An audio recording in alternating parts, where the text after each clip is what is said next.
economy and business and living environment in the greater Seward area. And I think that kind of covers half of our mission. The other half of our mission, we can take out members and put the word city. So the mission of the Seward Chamber is to promote and support our city in maintaining a diversified economy and positive business and living environment in the greater Seward area. Next slide, please. So I just wanted to talk to you guys a little bit about more about what I've learned so far in the role. And part of it is I've been able to talk to a number of other chambers and kind of see how other people do things, as well as our Chamber of Commerce, and just to hear about what their struggles are versus what our struggles are. And one is I've walked into or been given over like one that's definitely has a lot of financial health and it's been stewarded well. Obviously, we can always look at doing things better and doing new things, but I'm thankful for that. And one thing I learned that's probably been one of the biggest learnings for me is that in some areas, like Ketchikan, for example, they have a Chamber of Commerce that is just a member piece, and they have a separate entity that is like their visitor center, and like separate entities that is their marketing contract. And in talking with them, the thing it's really difficult is that in that kind of situation, you get a 1 + 1 + 1 = 3. But when you have all of them combined, and the other organizations that I've talked with that do kind of have those things combined, it's more like 1 + 1 + 1 = 5. You're able to do so much more because you help each other out, and a lot of things overlap. And one of those, I think, one of the things that we would not be able to produce if we were like separate organizations would be the Great Destination Guide. We know that this came out last year, and Aisha's right there, and she's one of the, Aisha and Jen did amazing work on this, and we have another one again this year, but this is kind of a piece that both involves kind of the membership side and the city marketing side coming together that by themselves we would not be able to do something even close to this quality. And so I'm thankful that we kind of have that, and also in being that thing too is that with our combined organization, we do have a lot of agility and flexibility for community engagement, where we can kind of get involved in a lot of different areas and help facilitate things, where when they're split apart, they can't. And so, anyway, I just want to talk a little bit about that chamber efficiency because it was kind of an interesting learning for me.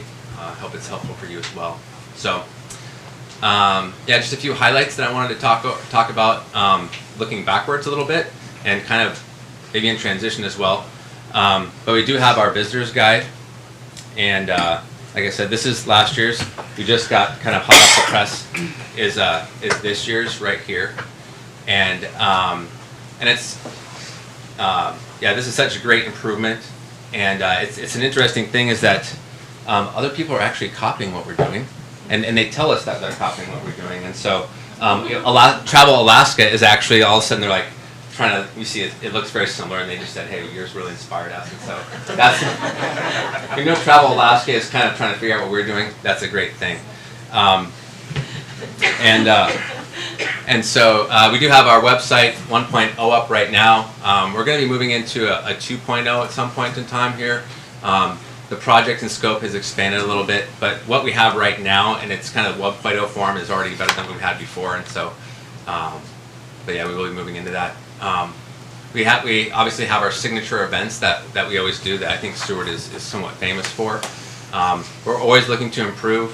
One of the things that we did this year after the season is hire race director Matthias Sari, and I think that's a great thing for improvement when you have someone who manages other races like the Tour of Anchorage, and he's kind of the point person. He's won Mount Marathon himself here, and he has a lot of connections, and so I think he's going to help us bring the race to just continuous improvement, and I think it's actually going to benefit us in that he can bring a lot more attention to it. But he is also very well aware of that he wants to keep it. He wants it to be an amazing, well-known race, but also still an Alaskan race for Alaskans at the same time. And also, too, the thing that kind of goes on with the 4th of July, I mean, with the Mount Marathon race, that's the big focus, but then also we have the 4th of July festival that goes on around it that we put together. And so, in an act of kind of like trying to continue to improve that, we're looking at ways that we can get how do I say this? We want to say better vendors, but we want to highlight the vendors that we want to be able to highlight that are Alaskan or local or make Alaskan goods, instead of things that maybe are just not quality of those types of things. So that will give us a little more quality control over that. And also too, people just I think people have taken for granted for a while that like, that this is a big deal to be able to come to our event and vend there. And it's more of an application process now that we're looking at. And so I think that will just improve the 4th of July Festival in general. One more thing on that last, can you go back? And also too, we're looking at doing event software for our Silver Salmon Derby. They use it for the Homer Salmon Derby.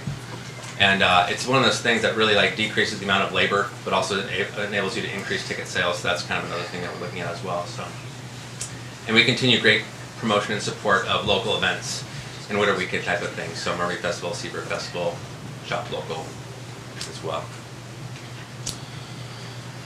Okay, and just a few notes on membership.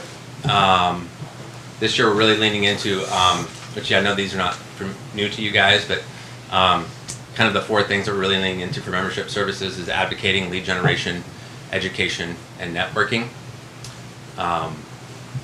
And this last year we purchased a new customer relations management, CRM, customer relation management database.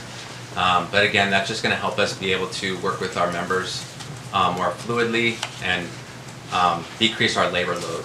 So, but I think the biggest thing is that we recently did a membership survey, and we had a really good turnout, and it's going to enable us to make basically data-driven decisions. We had a recent, we just got that done. We're going to be sending out a report to the membership, but it's going to be great that we can actually kind of guide our organization through that side of our organization through that survey. So, and we'll be coming out with that at our annual membership meeting that's coming up a little bit later. So, next slide, please. Okay. So, destination marketing. Obviously, our focus has always been tourism. That's kind of a big piece of what we do, and so we don't just we're working to get more of the right people to come to Seward, which is really kind of a targeted strategy. We don't want a million people to come here and each spend $1, and so that wouldn't really be very good. But we want the right people to come here and spend the right amount of money. And so I just want to show you guys a quick example of kind of a targeted strategy that our staff did. But Seattle Magazine, which you know demographically is the kind of people that we want to come to Seward. They're the people that are going to come and stay here a number of days and spend money and experience Seward for what it is. Rolex apparently thinks that's a good idea to advertise there as well. And so, but they do have an article on Alaska, and there's Exit Glacier on there. So this is kind of an article. This is a real article. It's not kind of paid advertising. But then the thing that's great is when they do this, then we can strategically place at the end of the article. We have our Visit Seward stuff right here. And so this is kind of what I would say is an example of that targeted strategy to get the right people here to Seward. So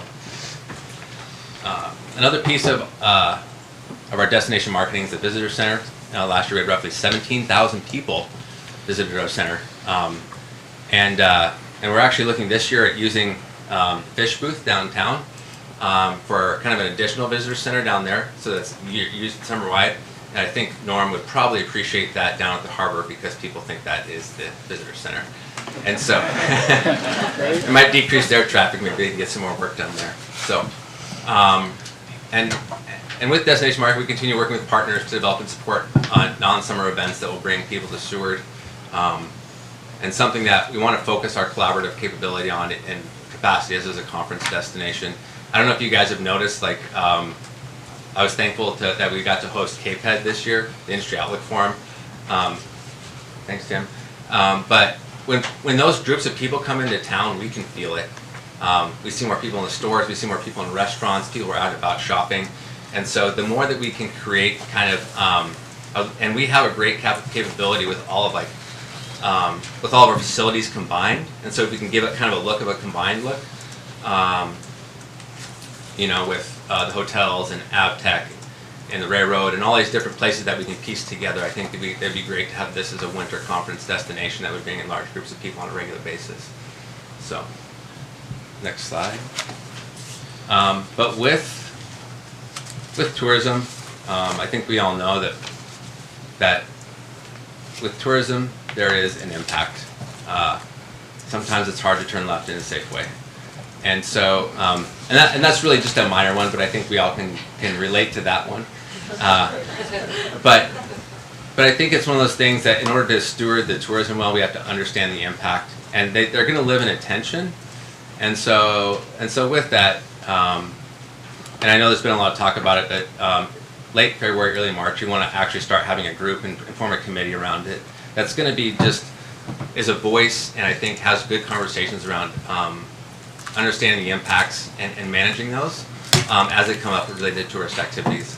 So, and with that, inside that, Juneau has a system called Tourism Best Practices Management, and that's a system where it's become a self-regulated within the industry of self-reporting and taking care of their own problems, and I think that would be an important piece of that as well. But I just do think that, you know, we live here, and we all want this to be a good place to live, and so yeah, it's the technical term is destination management, but when I talk about my home as a destination, it feels a little bit like I'm talking about myself in the third person, and so. But yeah, it is destination management, but I feel like it's kind of like home management. We want to keep this a good place to live, and we need to make sure we're managing those two well. So, next slide. And our tourism is tied to the ocean. If the ocean weren't here, people probably would not come here as often. And our tourism and our marine economy are linked together. And give you this scenario is we have two larger tour companies here, and when they have a boat that has a prop that breaks or needs fixing, someone needs to fix that, and it's right here. The sooner they can get that prop back on the boat or take care of that business, and so that tourism feeds the industry, which then helps the tourism industry. And so we kind of have, that's just one small example of a little bit of a economic microcosm. But we had a conversation just last week about really creating a unified front around our marine industry, and so we feel like we can market this. It's already being done from other places, but there's a lot of business that is currently going to Seattle and Portland and other places in Alaska that I think that we can help create kind of a year-round economy and keep it busier here in the wintertime when the boat work needs to be done. And so, but I think that Seward is super unique if you start looking at all the assets that we have between SMIC, the harbor, the railroad, the UAF facilities, and all the marine industries we have here. I think we have a special package that we can put together, and so we're developing a working group from that. And we already have conversations about business efficiencies to help our businesses operate at lower costs and get things more quickly. They can advocate for issues that they're experiencing, and hopefully we can create new jobs in industries that aren't here, and it gives us access to grants. So I think that's kind of the other side to our marine economy that we are working on. Next slide, please. And we all want this to be a better place to live, and as part of kind of, I feel like it's marketing to ourselves. But I know when I first moved here, it took me like 3 years to find out like just the certain tricks that everyone knows about where this is or where that is, or like where do you go for, you know, like doctors, or where do you get firewood, or who plows driveways, or some of these other little things, you know, or you know, there's ice skating on Second Lake, or you know, I don't know, but we also want to create kind of a web presence of Live Seward or Hometown Seward that markets ourselves to us and those businesses and economies that are here year-round, that I think would really help highlight this for the people that live here and the people that want to maybe call this their home. And I think part of that is we've had a need for a long time with creating a true community calendar. And also to the chamber, the thing that's nice about being agile is we want to participate in community solutions, whether it's the housing piece, the child care piece, or those things. We want to make this a really good place to live year-round, and to make a good place for families to be, and Next slide, please. So one thing that's kind of a change is I'm getting my head around our budgets and understanding those is I'm looking to make an adjustment to our budget cycle and calendar, and I would actually really like it to align with the cities a little bit better, where I would like to give our annual report in November. So that way it kind of comes up before the time when you guys are making your budgets. It's just before that. And that way, and with that, I want to be developing a little bit more transparency and more data around return on investment. So you could say, look, here's what we did with the marketing contract money. Here's where we spent it. Here's where I feel like the rewards are at. And to me, that makes the most sense if we do that just behind your schedule. And that way, it just feels a little bit more natural. Like for me right now, it feels a little awkward that you've already approved your budget and things are rolling, but we're just now giving you your annual report. And so, yeah, we're just trying to set some a little bit more infrastructure in place, and that's probably just for me because I'm a little type A. So, but anyway, that's that. And I think, really too, I think it's a benefit to the community to say like, hey, here's where your chamber is investing, and here's the rewards that we're getting from that. And so I think that will just be good for not just the city council to see, but for everybody to see. Okay. You guys did get a marketing plan in your packet, and this is going to kind of transition hopefully fairly smoothly into that.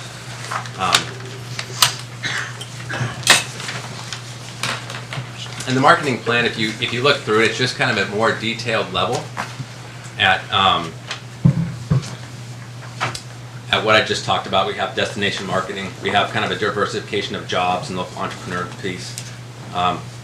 We have visitor services and destination management. And so those are kind of broken down into some deeper levels. And I would just say that this is a work in progress. This is like a document I inherited. I'm still very much learning about it. But also too, like, want to continue to have conversations around it and how we can make it work as best as we can. And I do apologize, there was a typo or two in there as far as some dates that did not get changed. Again, it's kind of an inherited document, and I'm trying to take what was given to me, which was people put effort into, but at the same time too, trying to move it over and make it my own a little bit as well.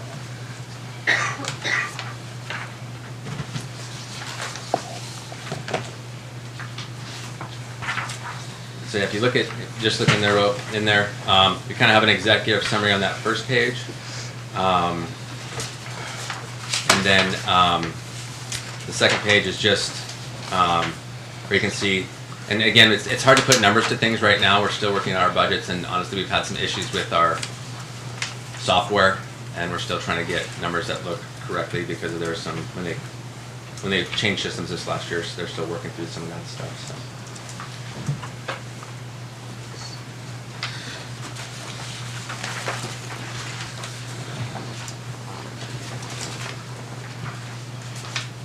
But I'm open to any questions you might have on any piece or part, and you guys are always welcome to come down to my office and visit with me.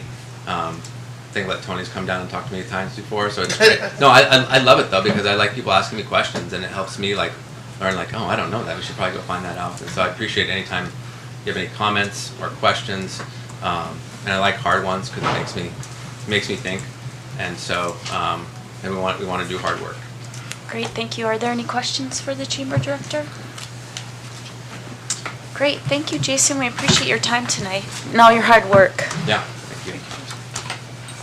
Next on the agenda is the City Manager's Report. Scott? Let's see here. So we revised the format for your disbursements. I don't know if you looked at that. This takes us back through when we had quit sending them at the beginning of January. So it does remove the vendor name. I don't know if you're loving that format. I did want to take just a few moments. Our new finance director, Tammy Stromberg, is here. If I could have her stand up and recognize her real quick. Yay. So today, Welcome. thank you, Tammy. So today is her first day in the office, and we welcome her and her husband to our community. We don't usually have this many people, but thank you. So I don't know, this is part of the public record. In the past, we've always read them all. I don't know if you want to keep to that format or just kind of move into? Is there anything you want to highlight? Does the council have any questions? I know I have a question. I do too. Yep, I'll start with Councilmember Buckland. As of, RFP audit service was sent out notice to public 12/20/2019, deadline 1/31/2020 for the 11 firms in Alaska, Oregon, and Washington with no proposals submitted as of January 20th. Has there been any proposals sent in after that? So they do go into the clerk's office. I know we've received a couple of them. I've gotten a lot of questions and directed them to Sam, and one to Tammy this afternoon. So we do have, I don't have the list with me, but I know there, 2 or 3 of them have submitted already. The deadline's not till Friday. Okay. So a lot of them have mailed them. I'm not sure if they're postmarked. They have to be received by Friday, so. It's interesting, I know BDO resubmitted and didn't anticipate them, but, so we did send it to all 12 audit firms, the health So center. one did respond, that was. So they're not officially, it's kind of that, they're, until they're received and stamped, they're not really acknowledged. I'm not prepared with a Okay. list of who submitted. But Next we are meeting. getting interest, so. Next meeting we'll know, yeah. We'll know before that, right? Yeah, we should know on Friday. There's public openings for the proposals this Friday afternoon for each one of them, the audit firm and the attorney firm. Do you have any further questions, Councilmember Buckland? I do, but if you can go first and then I can. Well, I close might just my- make a statement regarding that. You might not know, no one's maybe told you, but in council, and I'm not sure if it's in code, but council's supposed to have the scoring criteria brought to us as soon as you know you're going out to proposal, you're supposed to provide the scoring criteria. So that might be news if we Yeah, could. so in the past, they, in small bids and items of purchase procurement, they've done so Norm or I would bring you that, Doug's done a few, where it's like 20 points to this. Yeah. 20 So the scoring criteria on these, it's kind of different because like with the legal and the, we have that in the RFP. audit. So with attorney firms submitting, that's typically been done by interviews. So it's kind of a different process where we look through them and have a discussion. No, it's not the entire RFP I'm talking about, it's just the scoring criteria. So if Right. there's scoring criteria in that RFP, it's supposed to be brought before the council. Correct, and so Yeah. we have not done that at this point because we don't know how does council want to evaluate that? Do you just want to do the interviews or select interested parties? We could talk about it later, I Sure. don't think you're understanding me, but that's fine. It's just the breakdown itself. Like, we Right. don't need, just like 20 points for cost or, Sure. so we just need to have that So, ahead of time. intentionally that was done that way, after consulting with Homer. Mm-hmm. They did that and some of their scoring, they had several applicants and, they had single individual council members that would mark like 1 out of 30, Mm-hmm. and it really sways the voting. So after hearing that with their legal firm, I was a little hesitant to specify what that criteria would be because it really biases those scores. I think we should probably do a meeting or something with that. Councilman? I think what she's asking is we don't score them, you do. So what we would like to know is the criteria of which you are judging the accounting firm, because we don't score them. So just the criteria, so the breakdown of 20% goes to history with the city, 10% goes to. Litigation yes. or. Sure, I get all that. Yeah. The criteria for evaluation is in there. It's very Yeah. lengthy. It's not just a 5-item specification. So it's more complicated than just doing a bid on a normal RFP like we do. Okay, well, we can look at that offline. Are Okay. there any other questions, Vice Mayor? Yeah, when might we hear about the water sewer rate study? So, I was gonna have Doug update us on that, if, we can do that now, or we could wait till. Sure. The water sewer rate study, I talked to the rate study manager today, again, to go through some more things on it. He's getting some very good information right up close. We plan to hopefully be here to do a public meeting, also a presentation with council to go through that here within, I'm hoping by the end of February at the very latest. But he's going through, he's waiting on a little bit more, and I just talked with Tammy very briefly this morning that's coming up, so I need to meet with her and make sure we get our stuff, that it's lined up right for him, so we're getting the right details. But he's got most of the things he needs now. He's a little bit waiting on our capital. He was hoping to go through our capital improvement that's coming up, I believe, next week, or next council meeting. So, you know, those are some things that weigh into your water sewer rates, what's gonna be pushed through on capital or not. So, but it's going well. He's got most of the data, and he's anxious to come up and present it as soon as it's put together here. Great, thank you. Any other questions? Councilmember Buckland? Is Tyler still here? I believe he's watching in one of the offices. Okay. I had some questions that a citizen had asked me to bring up during the city manager's report in regards to the Boys and Girls Club. The first one was, what was going to be the cost to send a child, the cost of middle schoolers to go to the Boys and Girls Club? And the assumed cost was $125. Right, and so that item is actually under item number 10B. It's actually on our agenda for later. Okay. I didn't know if that was something we'd rather answer then, or if we could have him come in. I just wanted to wonder if yeah, it was here though. There he is. Can you answer that real He's here, quick? Did you you hear can go that? ahead and answer. No. Sorry, could you repeat that, please? I'm sorry, you did have a follow-up. It was just in the city manager's report, so I didn't see that one there. I can ask you all the way at the end, or I can ask you now. It's up to you. What would be the cost to the middle schoolers attending the Boys and Girls Club? So it's going to be free for middle school and high school, and the after-school program is going to be $125 annually. And we just updated all this information. It's on our webpage now. Oh, too, okay. Along with some other Q&A. Yeah. Oh, okay. Good. I'll save the rest of my questions for 10B. Okay, thank you. Thank you. Okay. I have a question for the city manager. Have we gotten our fourth quarter sales tax and property tax report back yet? Do we know how our budget trued up for last year? So I don't have an answer on that as Okay. of right now. Oh, we'll give the new Yeah. finance director some grace, but, and then, just looking for that in the future. Sure. And then also getting our final budget book, but Okay. we know the situation. Are there any other questions for the city manager? Thank you. Next on the agenda is city attorney report. Attorney Wells. I have nothing to report outside of discussions we'll have over the course of the agenda, unless you have any questions for me. Is there any questions for Holly? Great, thank you. Welcome to the meeting. Next on the agenda is E1, the Kenai Peninsula Economic Development District presentation by Mr. Tim Dillon in the house. Come to the dais, please.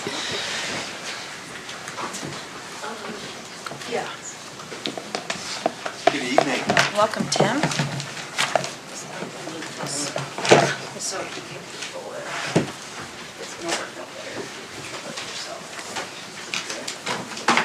I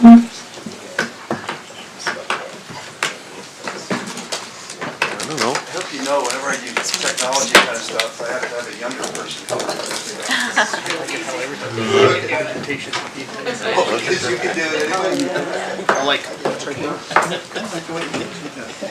I mean, help. Need a mirror. I think it's in there. Nothing blew up.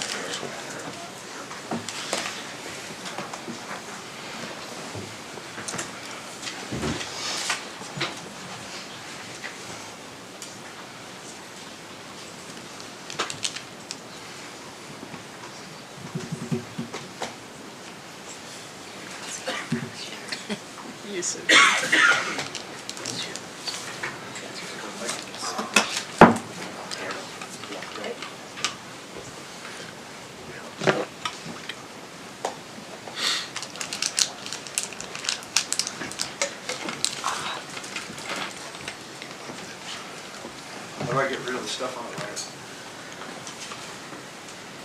Hit the F5 button. F5, all right. You can minimize that. In the top right corner. Let's minimize this. They said F5. Motion at 5? Might be F7. Hey, wait a minute. You guys got plenty of numbers here. You can go F4. to view. I think you can go to view. Should I call one of my kids at home?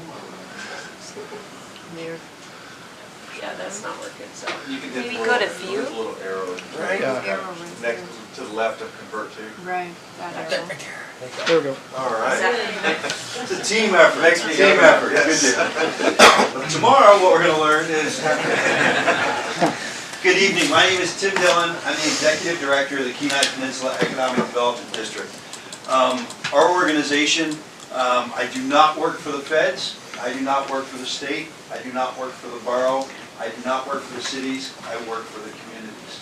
I don't report to any of those other folks, but what I try and do and what our organization tries to do is assist around the Kenai Peninsula Borough, which is in around the size of the state of West Virginia, on assisting on economic development issues.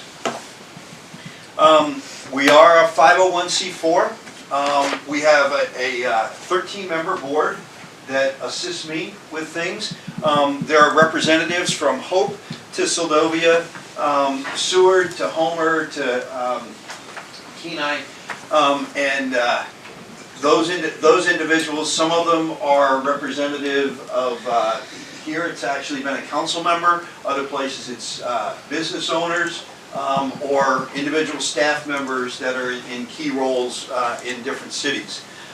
We have contracts with EDA, we've got a contract with the borough, and we've got several contracts with the Denali Commission to assist with economic development.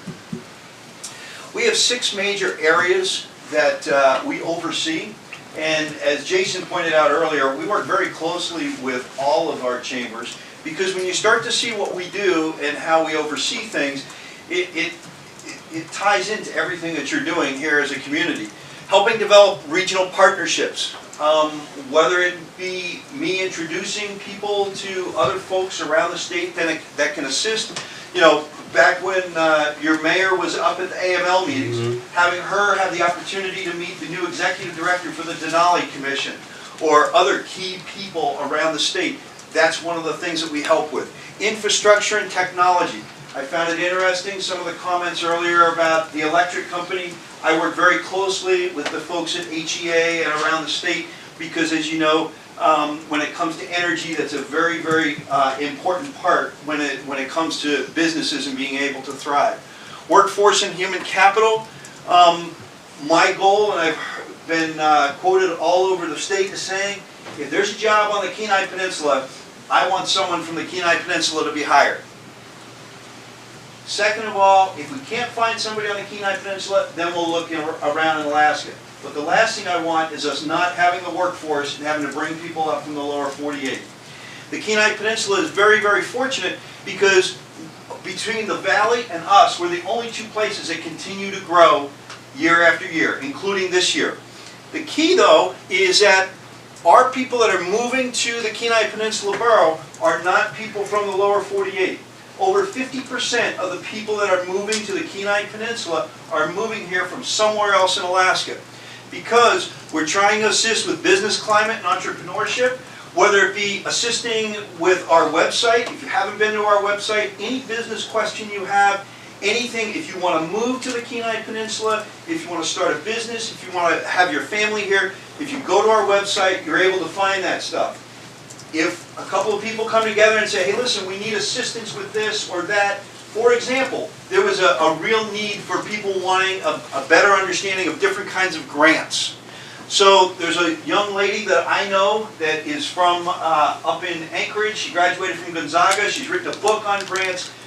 We actually brought her into Soldotna today and tomorrow. In fact, Jackie Wild was at the workshop today. There were 60 people today and another 60 people tomorrow. But we actually sponsored getting her here to be able, again, to assist with that.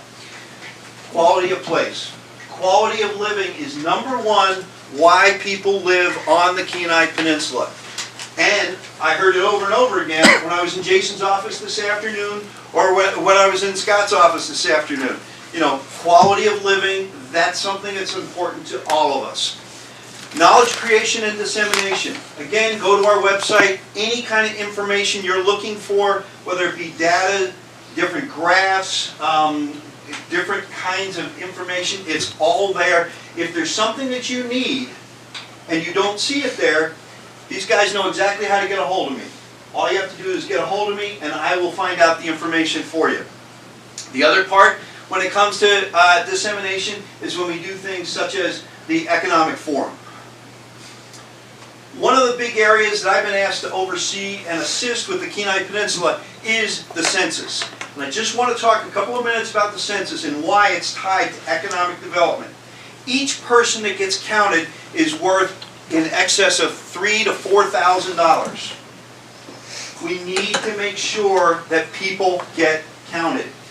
We're working closely right now with the school district, with a variety of other groups to make sure that everybody gets counted. We had the lowest percentage of participation in the entire nation.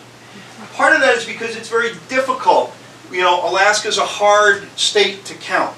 So I ask each and every one of you to help us. When it comes to the school district, we all know we have some transient young people. We've got some couch surfers. We need to make sure all those folks are counted and counted correctly because it means money to your community. Whether it be schools and child care, your local public safety, health care and social services, nonprofits, economic development and jobs, and roads, highway, and construction. It's all tied back in there. Anybody that's here that is tied to a nonprofit, I can promise you when you're applying for a grant, our data is what you need, and our data comes from the census. If we don't have good numbers on how many folks are here, all we're doing is leaving money on the table. It's confidential, it's important, and it's easy to complete. And I'm just going to tell you one thing. This nonsense of people thinking, I don't want to give the government any information. Okay, I want to ask everybody in the room, who's applied for their permanent fund or applies for the permanent fund every year? Okay? Every person that applies for the permanent fund has already given the government more information than you're going to be asked on the census. Okay? So if you've got a question about confidentiality and things, you're already given more information out. There's different bits of information that we have on a couple of different flyers. I actually gave them to your clerk today. They'll be around town and things. And again, if people have questions, Census Day is April 1st. It's where are you on April 1st? So if you're a snowbird, or if you're in jail, or if you're in a hospital, we're making arrangements for all those things to be able to be accounted for. These are those documents. If you've got questions, they're back here. If not, you can always go to our website and you can click onto events and then roll down under the census, and all this information is here. A big thank you to not only the City of Seward, ABTEC, the Chamber, but especially this entire community for our successful forum. We had our forum here back the first weekend in January. It was extremely successful. 126 people at one time in that room. It was awesome. It really went very well. It was one of the most diverse sets of speakers. I wind up getting all the speakers, and a lot of them, they're friends of mine and people, acquaintances of mine. One of the things that we did this year was instead of, I never pay the speakers to be there. I don't fly them in. I don't pay for the housing, any of that stuff. So what we do is we try and tie in with our local community. I'm here to tell you tonight that we made donations to the Alaska Sea Life Center in each of our 18 individuals' names. So the Sea Life Center got 18 donations. They weren't huge, but again, it was a nice donation, plus it connects every one of those speakers to the Sea Life Center now. Now it's Nancy Anderson's and Tara's responsibility to follow up on those folks. You know, you had the top person from Hillcorp here. You had the #2 guy here from Marathon. You know, you had the #2 from ATIA. You had a lot of big name people here. So following back up, and that's part of what we do with the forum. One thing that your member has been Kelly Lane from the council. We understand that she has resigned. She has served you well for the last year. We wanted to have the opportunity to say thank you to Kelly. She's not here this evening. We actually have a little thank you for her. We've got a pen set for her with our logo and her name on it. So I'm just going to leave it right here, and I hope that between the city clerk and the city manager and the mayor, it gets to Kelly. And we look forward to, Kelly was on there for the last year. I know you're going to give us somebody else, and I know they're going to do just as good a job as what Kelly did. But if you see Kelly, tell her we said thank you. On that note, I got 14 seconds to spare. So, bottom line is, we're here for you.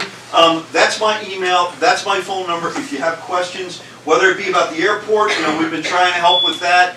In fact, I'm meeting with the Denali Commission and the Governor's Office next week on the airport. Somebody mentioned to me earlier about the cost of the boats and the slips as far as the taxes. We'll look into that. Just let us know what we can do to help. Thank you so much, Tim. Does anyone have questions for Tim? Vice Mayor? You might mention another reason for the census being important is the redrawing of the boundaries for borough assembly boundaries, so everybody has the same number, because it impacts us. It's very, very interesting. When people talk about the census, it's about two things. It's about power and it's about money. You get those dollars, but the power piece is, it really, that's where the boundaries get drawn when it comes to any of your elected officials. So you want to make sure that everybody is here and is accounted for, because you don't want those things to shift. Thanks. Any other questions? Well, thank you for coming over, Tim Dillon. We always appreciate you. No problem. And I apologize for having to leave, but I've got an 8 o'clock tomorrow morning in Kenai, so I want to make it home We safe. will forgive you. Drive Drive safe. safely. Thank you. Thank you. Next on the agenda is JAG presentation. Just leave it. Still need it. Oh, you unplugged it?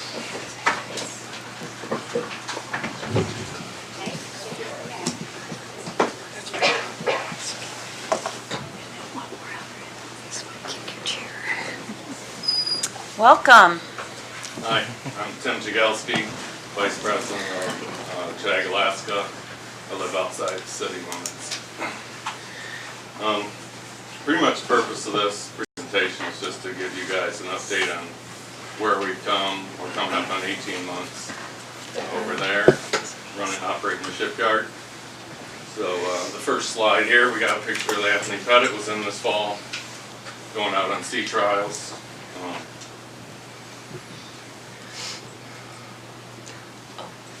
You can just do the arrows, Tim. The right arrow. Sorry. My eyes aren't even good enough to see.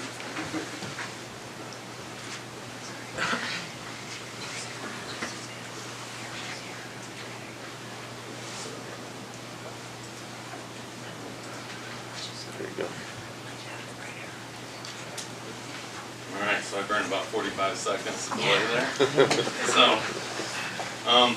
just to back up a little bit for those of you who don't know me, I've been coming up to Alaska for about 9 years, and spent about a month in Soldotna. I'm coming over to Seward here, and we always loved Alaska, my whole family. And when we were going home from vacation this year, I think we were going across South Dakota. And we had like a 2-year plan to move here. And we were about a year into that. And my wife's like, I think we should move and we should get the kids enrolled in school. And a week after we got home, we were back in Alaska permanently.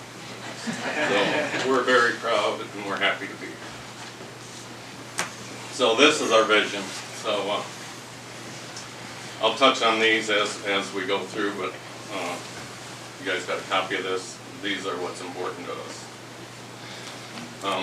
The key points that I want to cover is what we deal with as a business and with our employees is we want to achieve our daily objectives every single day.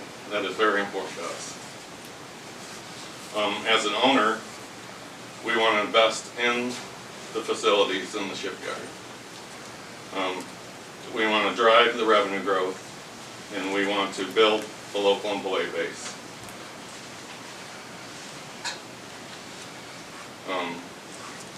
In the initial 2.5 years, which we're about 18 months into, we're going to spend in excess of $3.9 million at the yard. About $1.5 million of that is equipment, and about $2.5 million is in the facility itself. The majority of all the investment is not something we can hook on and take out of the place. It is truly an investment. There's a brief list of our expenditures on 18 and 19. And the little picture there, that is of the Syncrolift deck. So that's what that deck looked like when we took over, and that's what it looked like up to, we just approved a project, and we spent about $300,000 on fiberglass grading alone, so that deck will look like new by spring. We've just had a very tough weather in the last month, or it'll be done already, and we're very busy. But that will also help gain 100 ton or more of capacity, which will allow us to bring up the Couliac. And that's a pretty big job that comes up every couple of years. None of them expenditures above our normal maintenance, like on the Syncrolift alone. We did some due diligence. They were spending about $100 grand a year on maintaining the Syncrolift for its annual inspection. Our inspections, what we feel is doing right, is costing us double to 2.5 times that. I'll just briefly hit on this one, but this is a lot of you have probably seen this slide. This is our revenue growth since we took over, and really it's the history of the previous owners as well. So the first 4 on the left are the last 4 years before we took over. The one there, I'm colorblind, but the first one going up at 81% is, we did 81% of the best year of the previous owner in basically 6 months' time over at the yard. That was 2018. 2019, we've done 152% of the best year. And we expect 2020 to be 218%, and that is a pretty,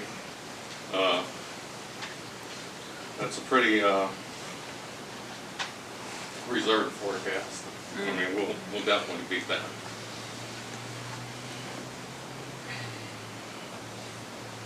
The key items that drive us is the local employee base, trying to expand that, train and retrain.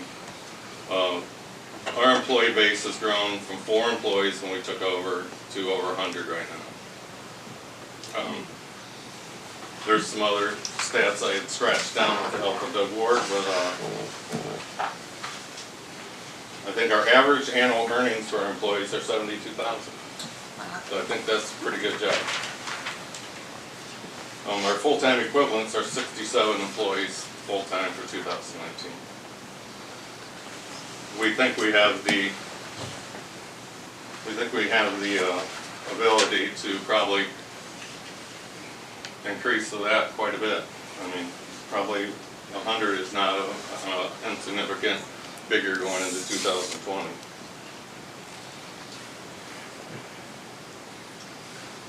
Let's skip the slide.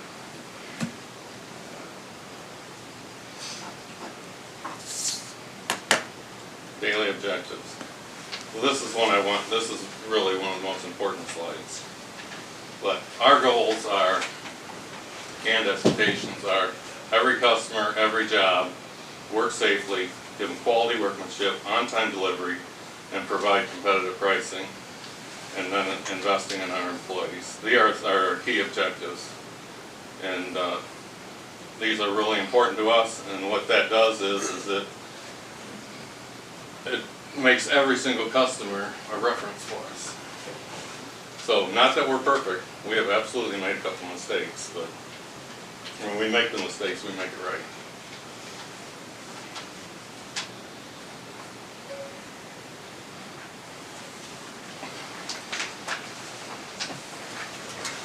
Just a couple other things I wanted to touch on is our backlog. Our backlog right now, we are 90% or more full, or overbooked for February, but 90% or more full through mid-summer to late summer. We have something already scheduled in that dock every month through the end of the year, and we also have a couple jobs already penciled in for 2021. So we're pretty excited to be here. We appreciate the support we do get from the community. And with that, I got time left. I'll take any questions. Does the council have any questions? There's no questions. I just want to make a few comments. I am so thankful that you relocated your family here and your children, because every time I go to a meeting with the school, we're dropping students. So knowing that your full-time workforce makes a living wage, I'm hoping that that will help bring up the student count in our schools. So I just want you to really hear from us that we appreciate a business doing well, especially a business doing well at our facility across the bay, because that hasn't been the history in the last, I won't say how many years, but just hear that we appreciate you running our facility and we know you're doing a good job. I did have a question after that is, maybe you can tell the community how many Coast Guard ships specifically you've had in, and how many of those Coast Guard personnel have been in town eating at restaurants, spending money here. All right, so we've had, I think, 6 Coast Guard vessels in 2019. We have 2 in right now. The Fur is dockside, which we've had in for 45 days or more. And we have the Hickory that just come up on dock a week ago. Both of them vessels have about a crew of about 45 guys. So there's about 90 Coast Guard people in. We got about 5 tech reps in. We do sub a few things, not very much, so we probably have 10 subs in town.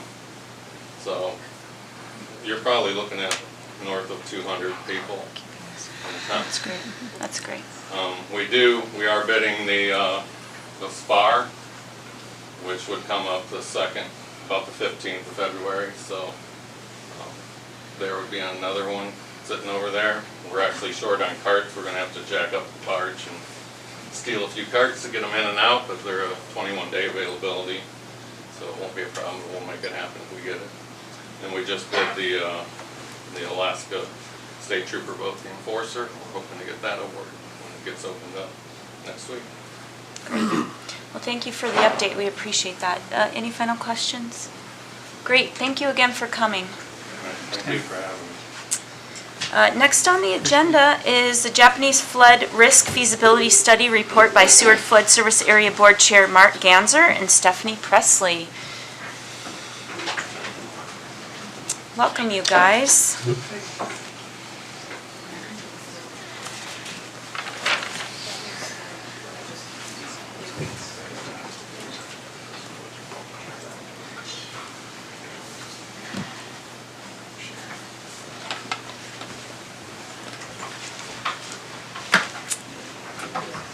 You introduced us, and you already passed the resolution 20-009. To show our appreciation, I'll keep this quickly.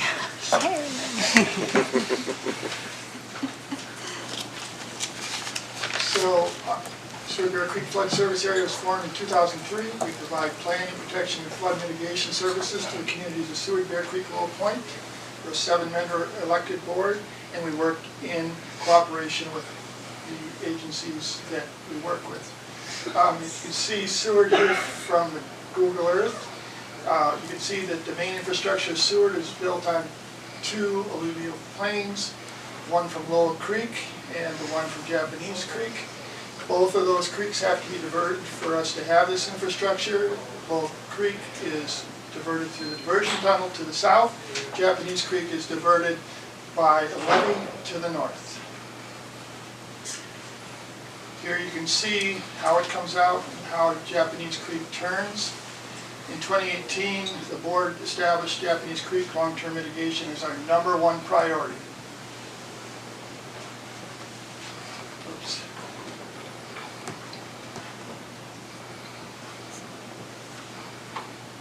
And the reason it's our #1 priority, hope this comes up.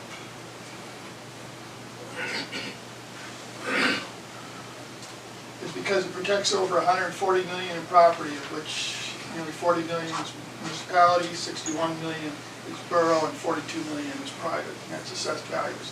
So it does some work.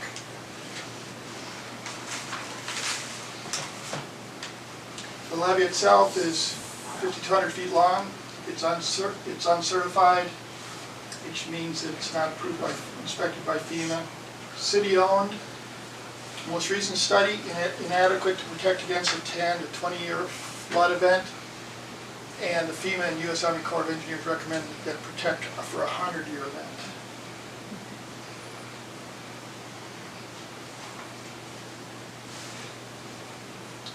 So in April of 2019, city manager, borough mayor, and myself requested from the U.S. Army Corps of Engineers that we do a Section 205 flood risk management project.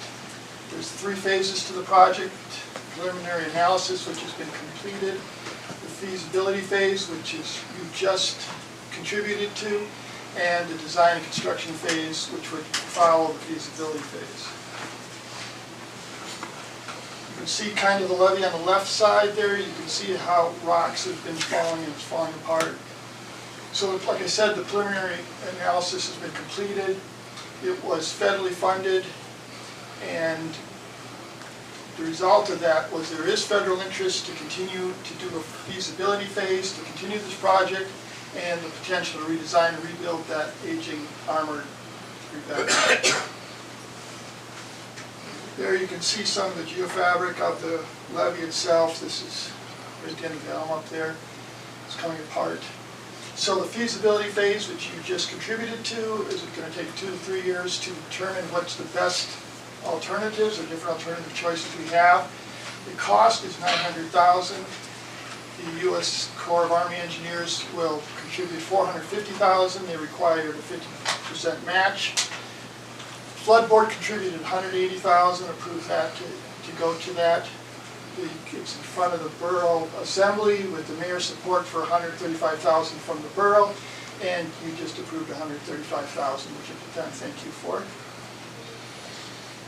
So this is what a completed levee looks like, at least the one that was most recently done in the area. This is up about Queejack Creek, and this is what could be constructed, or whatever the results come out.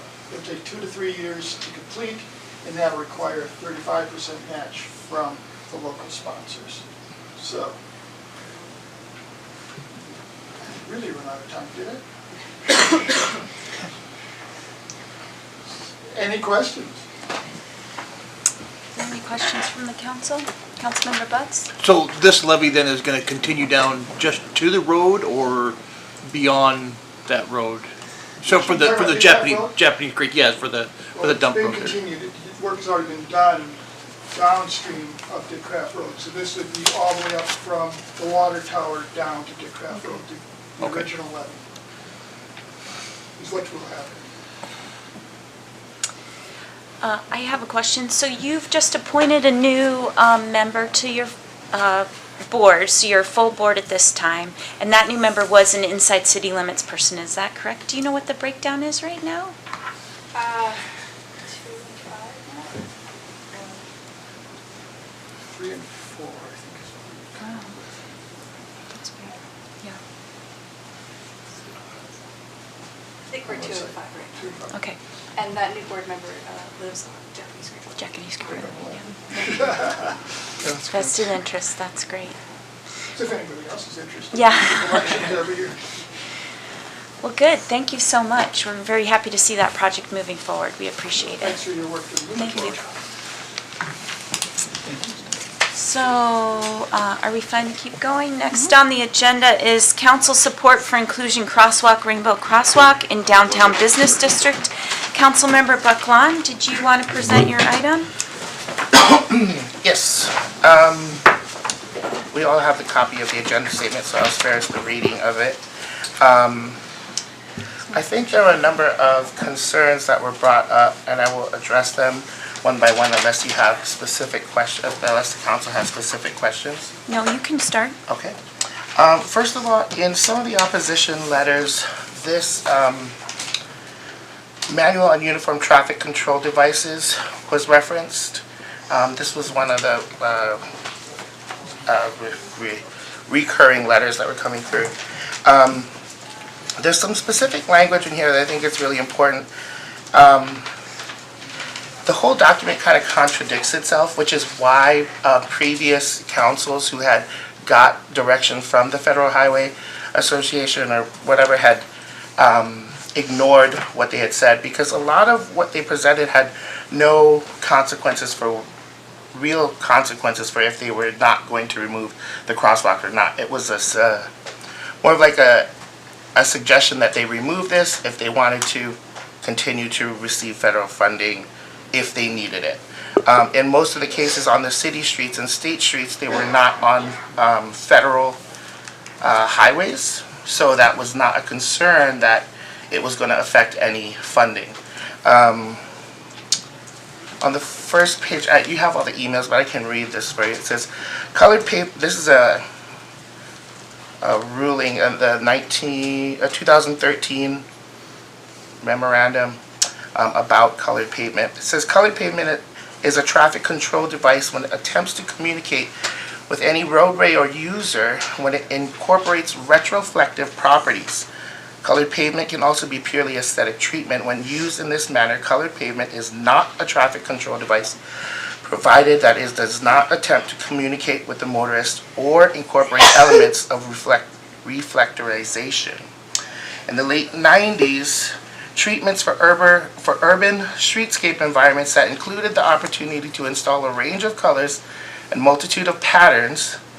These crosswalk treatments were publicized and marked as a method to increase conspicuity of the crosswalk that would translate into increased safety and reduction of pedestrian deaths. In December 2001, the FHWA issued its first official ruling regarding the use of these aesthetic treatments, which concluded the crosswalk enhancements of this type had no such discernible effect on safety or crash reduction. In 2004 and 2005, the FHWA issued two separate but related official rulings concluding that incorporating retroflectivity into an aesthetic crosswalk treatment renders it an official traffic control device. Further, these official rulings continue to discourage implementation of such treatments and also concluded that these enhancements still had no increased effect on safety or contributed to a reduction in pedestrian deaths.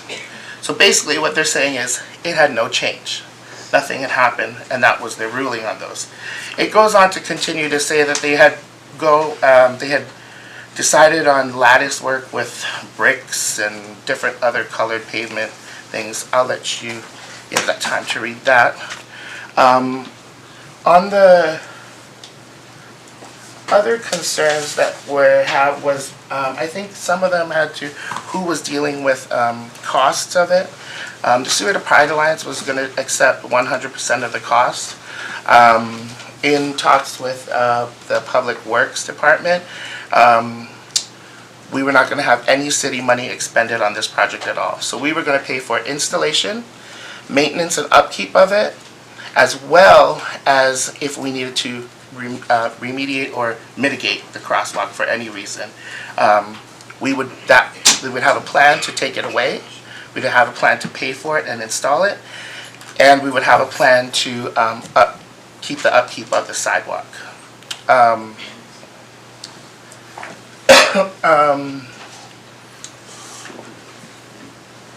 As to other groups saying that it's one group over another group, there are many examples of private interest on city land, including and not limited to the Benny Benson Park, the Rotary Pavilion, the Before I Die Art Installation, Holden Park, Quabbie Park, Ryan Lewis Memorial Field, Siemens Memorial, numerous pocket parks and benches in memorial to remember Seward residents. So, in all of those things, I think there was, kind of covered the basis of all the concerns of what constituents have brought in opposition to the crosswalk, I'm sorry. And can answer any further questions about that if you have any. Okay, thank you. Does council have any discussion? Councilmember Butts? Well, first off, I'd like to thank everybody who wrote letters for this. I got a lot of them. I read them all, and I did get a lot of them. So I basically have a couple questions to administration. So first off, I mean, we've heard from kind of two different views, I guess. Is it legal? So I don't want to speak for the city attorney. I would say from administration standpoints, this is like any public issue we get, right? There's a desire to have an interested party in the community, have something done. And so in general, those things are directed through this proper process to have the community and the council make a decision to direct administration, and administration includes attorney. Do we want to proceed with coming up with a policy or some kind of procedure? I think it's important to look at, the discussions have been about the project and the cost being encumbered by the organization. But there still are some inherent legal questions, some things that are established in doing this, and I think Holly would probably be the appropriate person to talk about that. Yeah, and your question is a good one because it's a question that's difficult to answer. It's a very loaded area because it,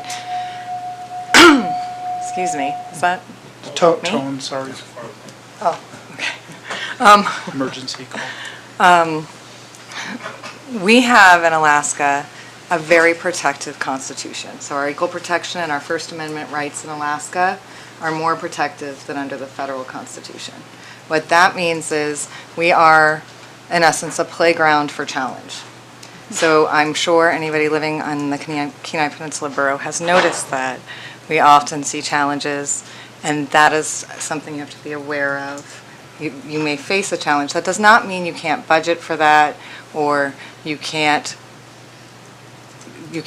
approach the project in a way that provides you some protection, or at least the ability, you anticipate that and you have the ability to address it, but it means you should be aware of it. And one of the concerns I have is that when we create a public forum, and when you have a forum that's government controlled, and you allow for the dissemination of information by any particular group or voice in that forum, then that forum has to have equal access under the equal protection, excuse me, and the First Amendment. So what that means is if it has to be content neutral, I'd recommend one of the things that Councilmember Baclan does with the administration is really think about, if we're going to create a public forum, is this the public forum we want to create? And what are the what are the terms of access we're going to provide for that forum? And for what period of time? And where? So that you have a policy that is not based on, it's not based on the request of one nonprofit group.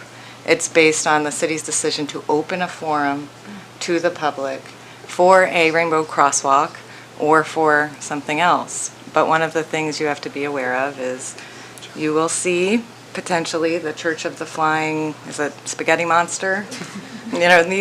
These groups put together arguably to vet and test the scope of the constitutional compliance in communities may arise, and they will be asking, where is my crosswalk and how do I get it and what are the terms? And so you just want to be deliberate and make sure you think through what you do, starting with there may be substantial resources both for the legal fees and also for administrative resources, especially here where we have to deal with state and federal law issues. So I'd recommend you address the resources and direct the administration and legal counsel to analyze the best approach forward in order to comply with the law.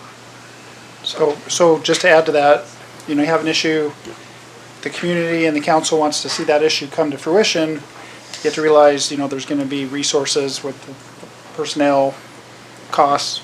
And so you direct us to address those issues. So it really has to come from your decision-making ability as a council to direct us to go into that realm.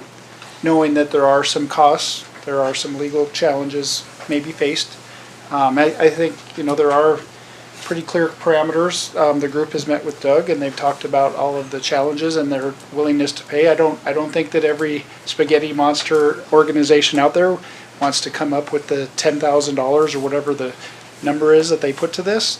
So that in of itself shows, the urges to do it and contribute. And I think it's critical if you do provide that direction to move forward, that we spell it out contractually in a resolution, that we say, here's the requirements for maintenance, here's what it looks like to pull it out for we do ours pretty much every year, some of them every other year.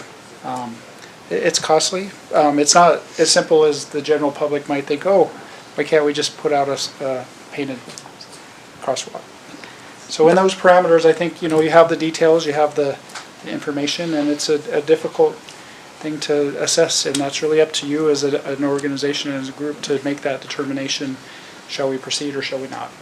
Absolutely. But conversely, it's important to remember that sometimes if you make a statement as a council, suggest, for example, you want to put a rainbow crosswalk in, it might be better when it comes from council, much like a proclamation, as opposed to a nonprofit organization, which then creates a public forum. So these are really complex concepts that many communities take on, and it becomes a priority, and it's important, and that is okay. We will work through this, but you should be aware of the level of sort of research and work you'll have ahead of you to do this right. Councilmember Buckland, did you? Yeah, I think legality goes both ways. In the fact that, like I said before, there already is private interest on city lands. So there are private interest groups that have started a bike park, have started many different things. Those can be inclusive for everyone and can be not inclusive for everyone in the same way. I do understand the legality issue part and where we're coming from and in process and in the council, if we want to hold this in council or we want to create a public forum or however this is going. There is an outpouring of support there was 46 positive emails. There was about 45, 50 people here tonight that were in support of it. And there were some people in opposition as well. However, from what I have seen, it has been an outpouring of support. As for cost, and we're talking about other groups who are saying, well, maybe we'd like to do this. We're not discriminating against anyone, first of all, because if we're not saying nobody else can do it. It would be creating a precedent, but at the same time, when we talk about cost, first of all, for cost, just the installation is about $4,000. That's roughly what we kind of got as an estimate.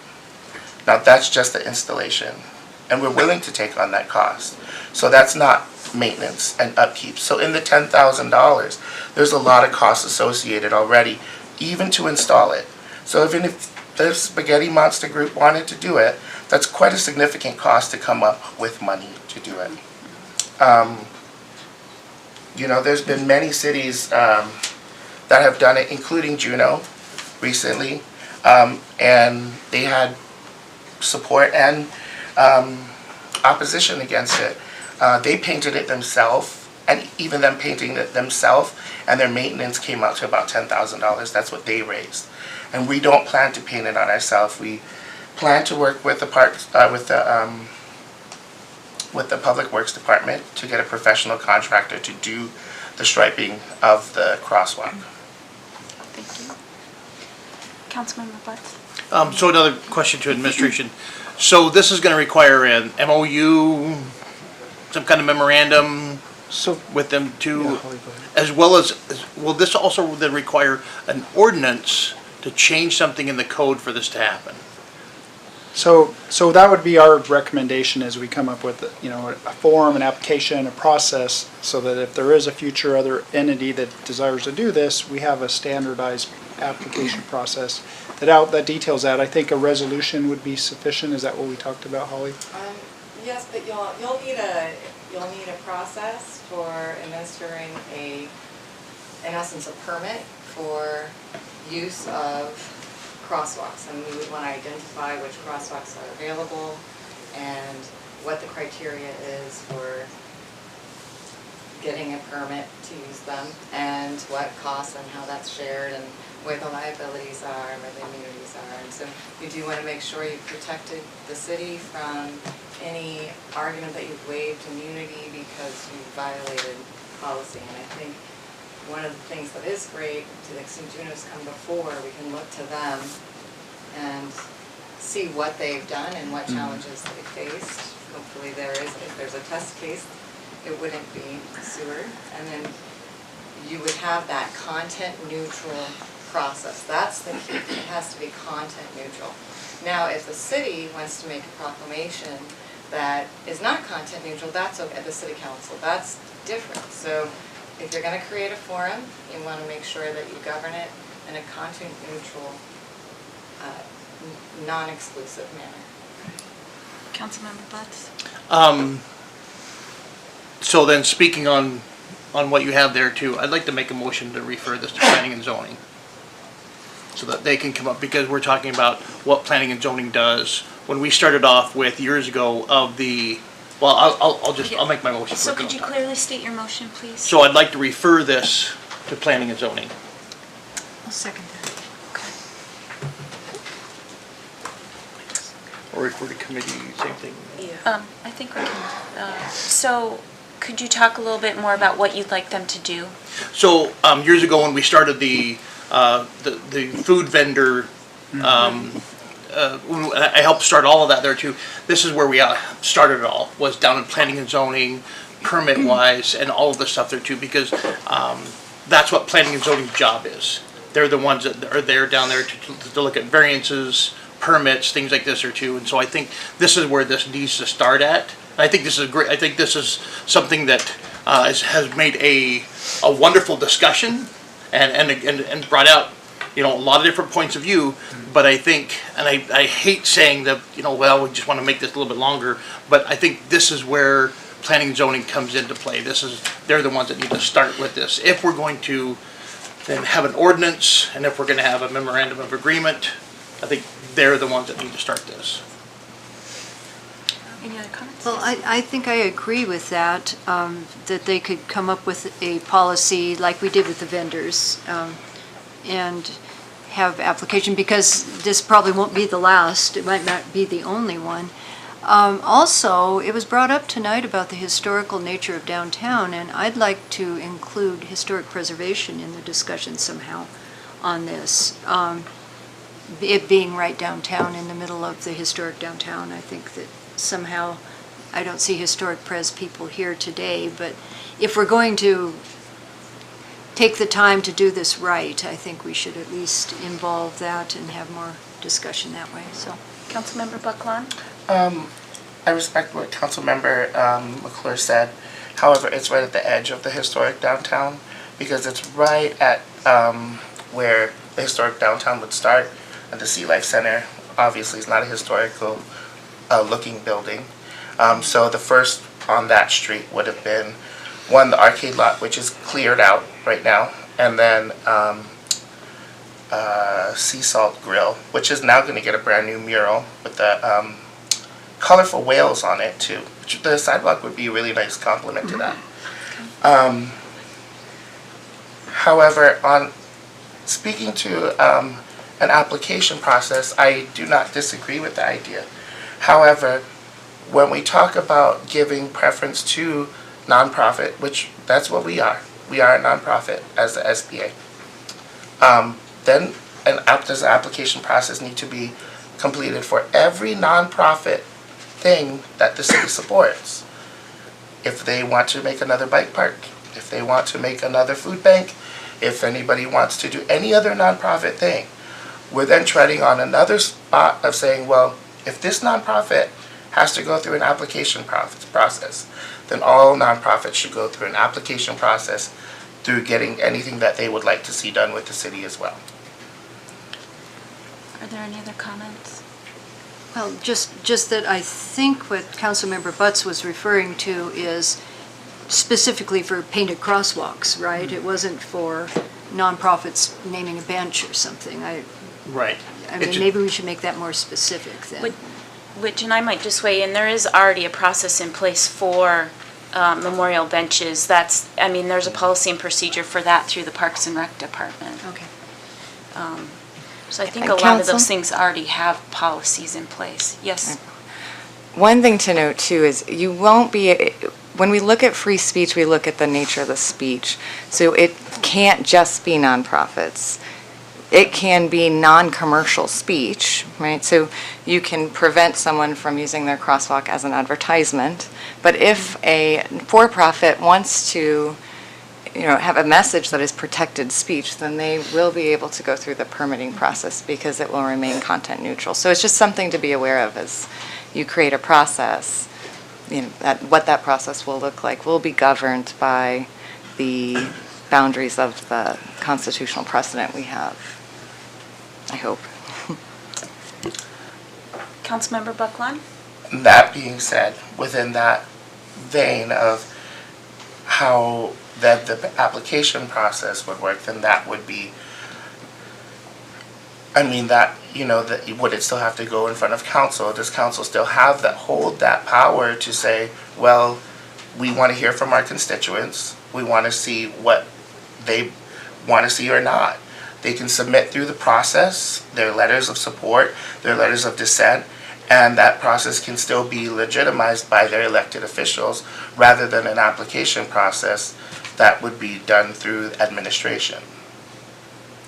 Well, I might just speak to that. I would like to see an application process just so it takes the political will out of it. Like, I want to make sure that everyone has equal access to it. So like with the application process, I want it to be just cut and dry, that we're not getting in the middle of making any judgment calls. And I want to see that policy and procedure fleshed out. I'd like to see the insurance, if we need to talk to AML-GIA, if we need to have insurance and have them additionally insured the city, if there needs to be a bond for renewal, if it needs to be annual or biannual. I just want to make sure that we're taking like I said, it needs to be equal across the board, just like the transient vendor application. That was a good example.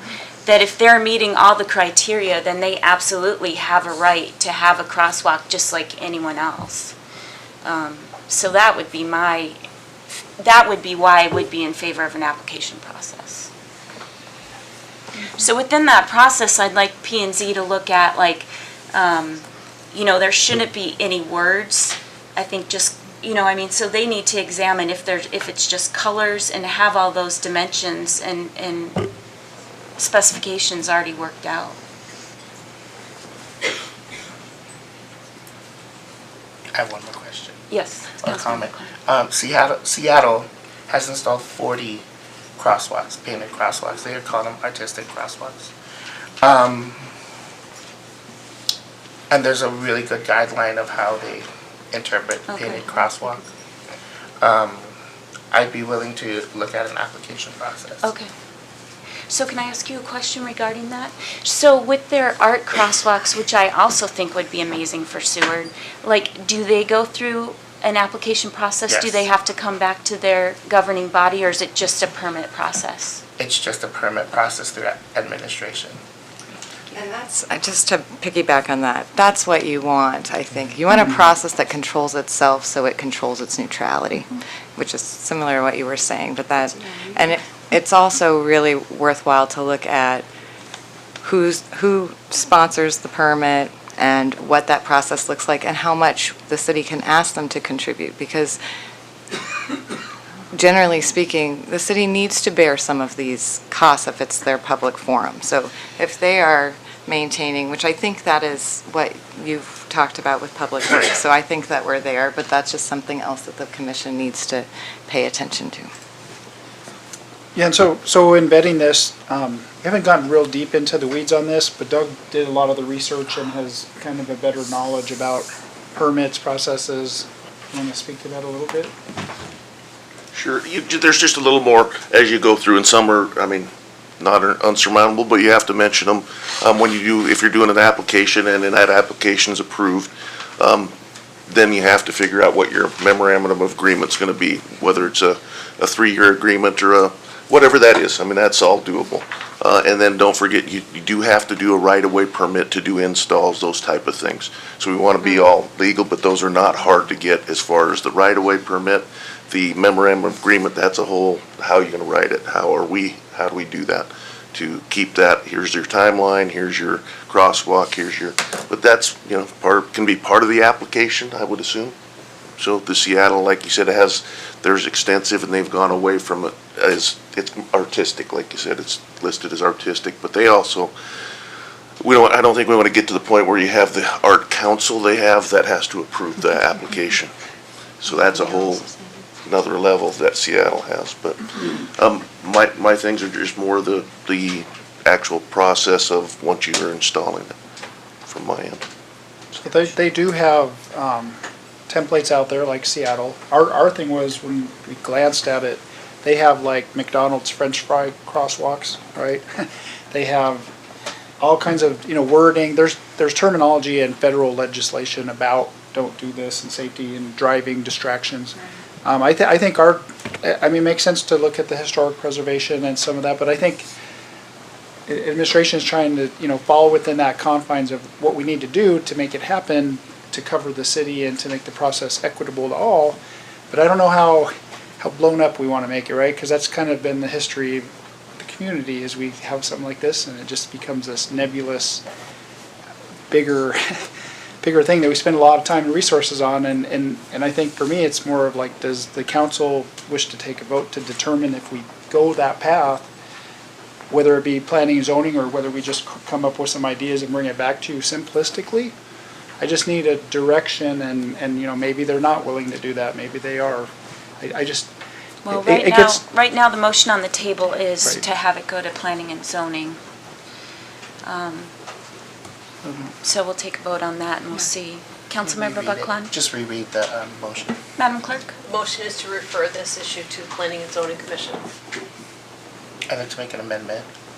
Refer this to planning and zoning to create a application process and bring it back to city council for approval of the application process. So can we, do we have a second? I'll second that. So Madam Clerk, just to be sure, so this is a second motion on the floor that we'll Correct. take up It's a first. secondary. Correct. I think that clarifies the motion.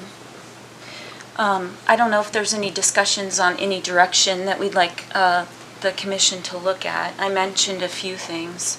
Just a question on the motion then, that you, I don't know if we need to actually, in the motion, I like if we need to actually say to bring it back, because it will automatically come back to council.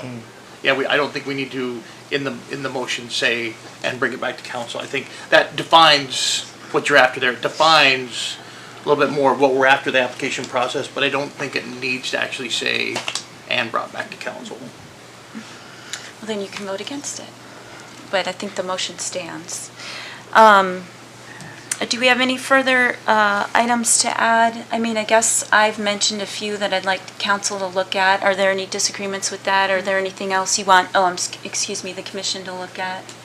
I mean, I know we're saying there's not going to be any staff time with painting the crosswalk, but again, I'd like to see maybe a $250 application fee, because there's obviously going to be some administrative time.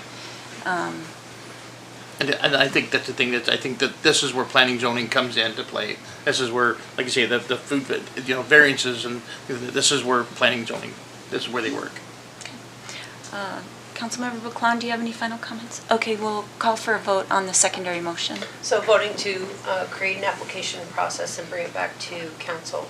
Buckland? Yes. Butts? Yes. Leclerc? Yes. Osenga? Yes. Mayor Terry? Yes. That portion of the motion is approved. And now I think the main motion's back on the floor. Do we have any further discussion? Just to read the main motion. Could you read the main motion, please? To refer to Planning and Zoning Commission to create an application process and bring it back to council. You know, I know those motions have been pretty general. I wonder if we just want to make sure to clarify that we're talking about crosswalks. Please. Even, Thank you. Specific to this agenda statement? yeah. Okay. So let's read a motion. I mean, we can have the maker and the second agree, but, Any crosswalk or this rainbow? well, I think specifically we're talking about, well, I think specifically we're talking about creating a policy and procedure for Crosswalk. crosswalks. Okay. So I don't know how that motion can reflect that to make sure that there's not any questions later. Do you want to call it artistic crosswalks? Just, No. no? What does the motion say again? Refer to planning and zoning to create an application process. I think a crosswalk application process. Okay. And I know I'm not the maker or the second, but Oh, That'd be a new motion then? no, I'm trying to make sure that the motion that we're making is clear to planning and zoning, so there's not any questions. And so nowhere in either motion did we say crosswalk. So that's what I'm trying to. I would agree to that, yeah. Okay. Okay. So voting on the motion to refer to planning and zoning commission to create a crosswalk application process, bring it back to council. Thoughts? Yes. Bosenga? Yes. Buckland? yes. Leclerc? Yes. Mayor Terry? Yes. That motion is approved. Thank you. We are now on to public hearings.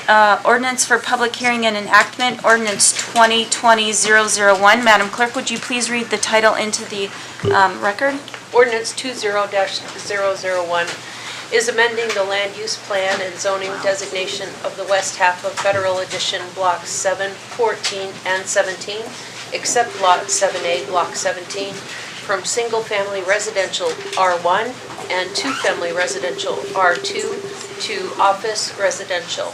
Thank you. This ordinance was introduced and amended on January 13th, 2020, and is coming tonight for a public hearing and enactment. Great. Can we get a motion, please, to get? Don't think I need to do it. No, because it was just It was already- introduced, so don't we need a motion? Correct. Oh, okay. I move for the approval of ordinance 2020-001. Sorry. Second? Okay, right now, does the administration have any comments? So Ms. Wild is here. I don't believe so. I think we were going to open the public hearing and then, Okay, well, first is administration's opportunity to say something to the ordinance. And I have Are we a on comment. 2001? Yep. Yes. Correct. I believe that the city attorney would like to make a discussion first before I make a administrative report. Okay. So while ordinance 2020-001 is based on Seward City Code 150135, which is lawful, and that process is actually a pretty well-written process that council could move forward with and go through today. I have some concerns regarding the ability for council to have the tools they need to make the most well-vetted and thorough findings, and for the public to understand and follow those findings in light of an amendment to zoning and sort of spot zoning versus small parcel zoning concepts that sort of float out there and influence what people understand to be lawful or not lawful.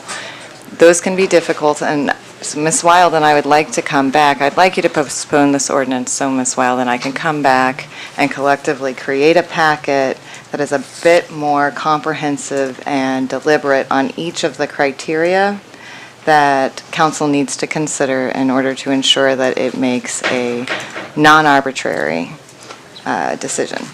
So I'm not sure if anyone has questions. I can be more specific and talk about some of the reasons underlying my recommendation, but that would be my Those recommendation. questions, I think we'll have to wait till after the public hearing, so thank you. So no further report from administration? Okay, I will open the public hearing. Madam Clerk, is anyone signed in? Madam Mayor, we have one person signed in, Susan Swiderski.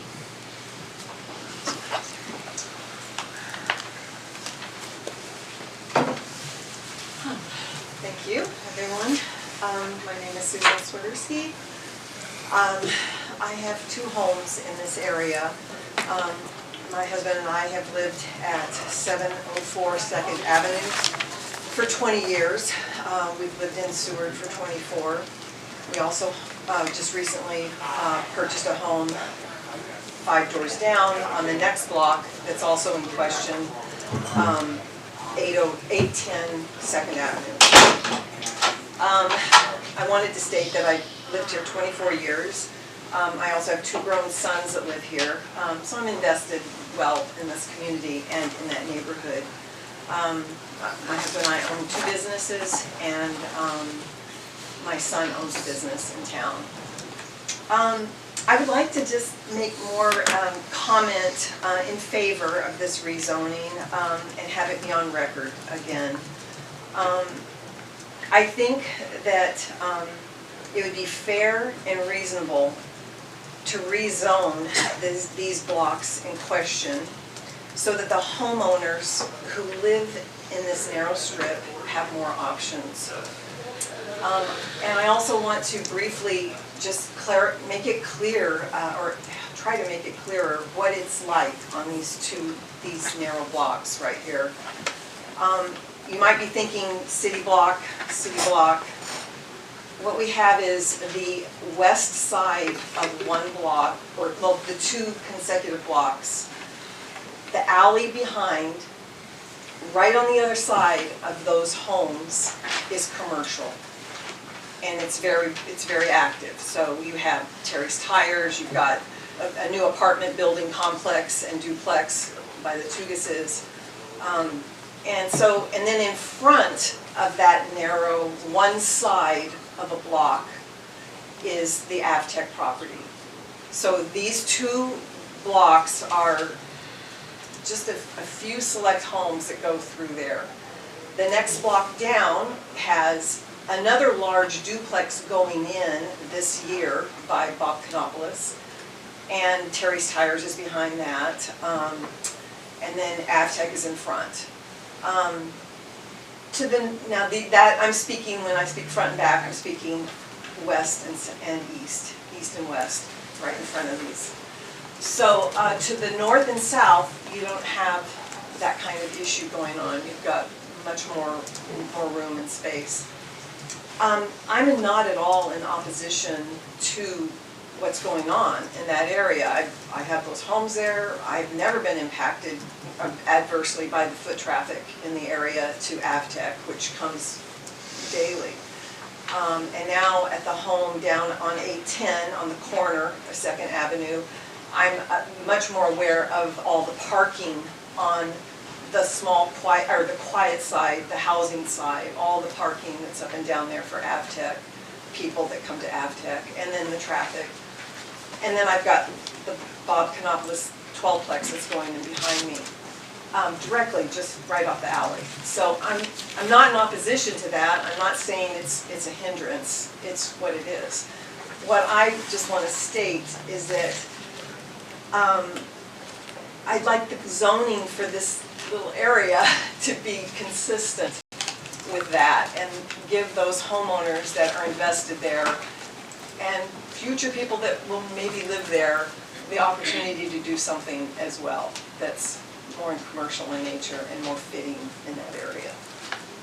So that's my comments. Great, thank you. Is there anyone else wishing to speak to this item? Christy Casagranda, 225 2nd Avenue on the other side of this. Looking at that map there, it's beautiful, right? Like you have commercial, office residential, all the way down to the ocean, and then you got these little strips of R1 surrounded by commercial and institutional. And I am so glad I don't live there, because if I lived there and I owned a home and everybody on my block for the most part were coming and saying we want to rezone because we're stuck between institutional and commercial, I would hope that I would be granted. I also want to say that I really, really appreciate the process this has gone through, I know maybe to the people that are proposing the change may feel like they're getting kicked around back and forth and all of this, but I think when zoning changes happen, it should be a process like this. And I'll just go back to our comprehensive plan, how terrible the company was that did that plan, and it was not properly advertised. And there were actually quite a few zoning changes that happened during that plan that were so under the rug and just like, well, we're in the comprehensive plan part, let's just change this and this, but it wasn't the process. So I really appreciate this process that this has gone through, and I speak in favor of letting these residents rezone to whatever it is that they need to zone that's not R1. I mean, anything but R1. Urban residential. I did attend the planning and zoning meeting, and I know you guys have the minutes, but planning and zoning had a conversation, well, let's not go so extreme, let's knock it back one. And I guess my point just keeps on going, like why should we care if we're not the landowners? Like the landowners are saying all together, can we change? And then also, I'm not speaking on the next public hearing, but you do have 11 more lots coming up for R1. So it's not like you're losing residential. Things change. We lose things, we gain things. It's just like money, you know, you gotta spend it for more to come. You gotta change your land for more people to come. So thank you. Thank you. Is there anyone else wishing to speak?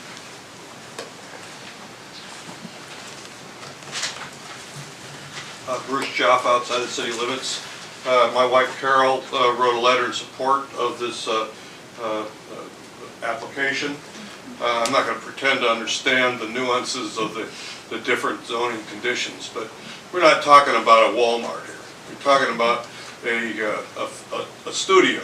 We're talking about a home business. And it's doubtful that this rezone will create a mall or anything that's going to be extraordinary. It would be very much different than what's there.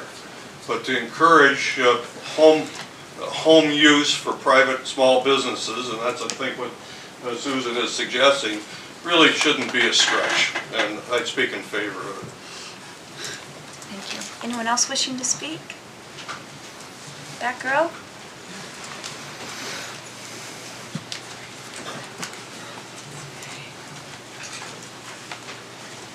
Hi, good evening. Jen Leahy, Inside City Limits. I'd just like to read a brief statement that I submitted to P&Z back in November that has some of my main comments on this issue. So I personally oppose this proposed rezone to office residential simply because the comprehensive plan supports something different, and I care a lot about the integrity of the comprehensive plan. So the comprehensive plan recommends that this area remain primarily residential, and office residential zoning, which is intended for medium density residential, commercial, and office development, isn't supported in this low density neighborhood. A previous P&Z ruling did land on urban residential, which is a step above R2, which I think might be a better fit for this neighborhood. I think the thing that we can all agree on is perhaps the current, as it's currently zoned, that doesn't seem to be the best fit. And I also don't think that office residential as proposed is the best fit. That's also a big leap from R1, R2 up to office residential. It feels like going from, like red all the way up to green and skipping yellow. I also know that these things typically move in one direction. We allow things to become more commercial. They don't ever go back the other way.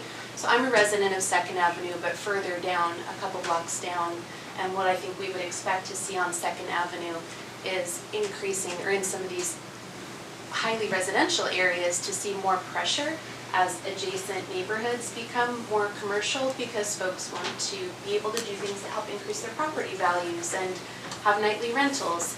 I am a renter who would definitely lose their home if my block changed, if that zoning changed to allow folks to run nightly rentals on my block. I would be looking for a different place to live. I don't think that, so again, I think R1, maybe not even R2, seems like the right fit for this neighborhood, although I think R2 is what's recommended in the comp plan. I thought urban residential felt like a better compromise and maybe a better kind of incremental process. And so, because I would like to see some of these homeowners have more flexibility than they do right now for other types of businesses. And I would love to see folks like Susan, who I love, be able to have more options for how she can run her business. And I just want to balance that with the needs of other groups that are not as represented, like renters, and to make sure that we're doing this in a really thoughtful process that honors all of the work that's come before tonight. Because obviously we've been talking about this issue for a really long time, the chair and others put a lot of hard work into the comp plan, which I really appreciate, and I want to make sure that we do our best to honor that. So thank you for considering my comments. Thank you. Is there anyone else wishing to speak? Oh, did you want to go, Carol? There's one more person behind you. Are you waiting to speak last? I'll respect that if you like. Cindy, I'll let you speak.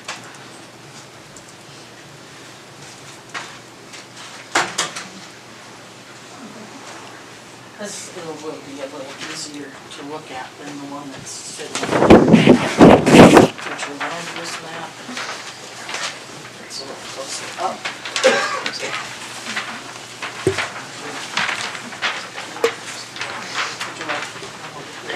Thanks.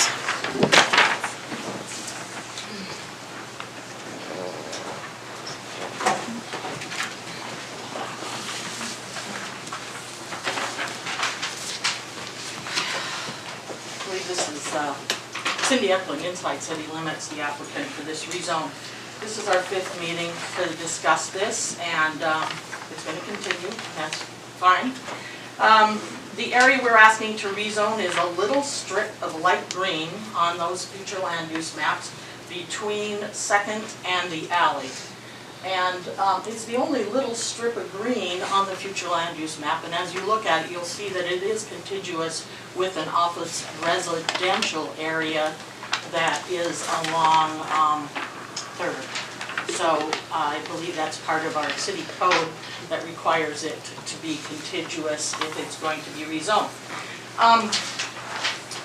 We have followed the city code 1501 35 to 45.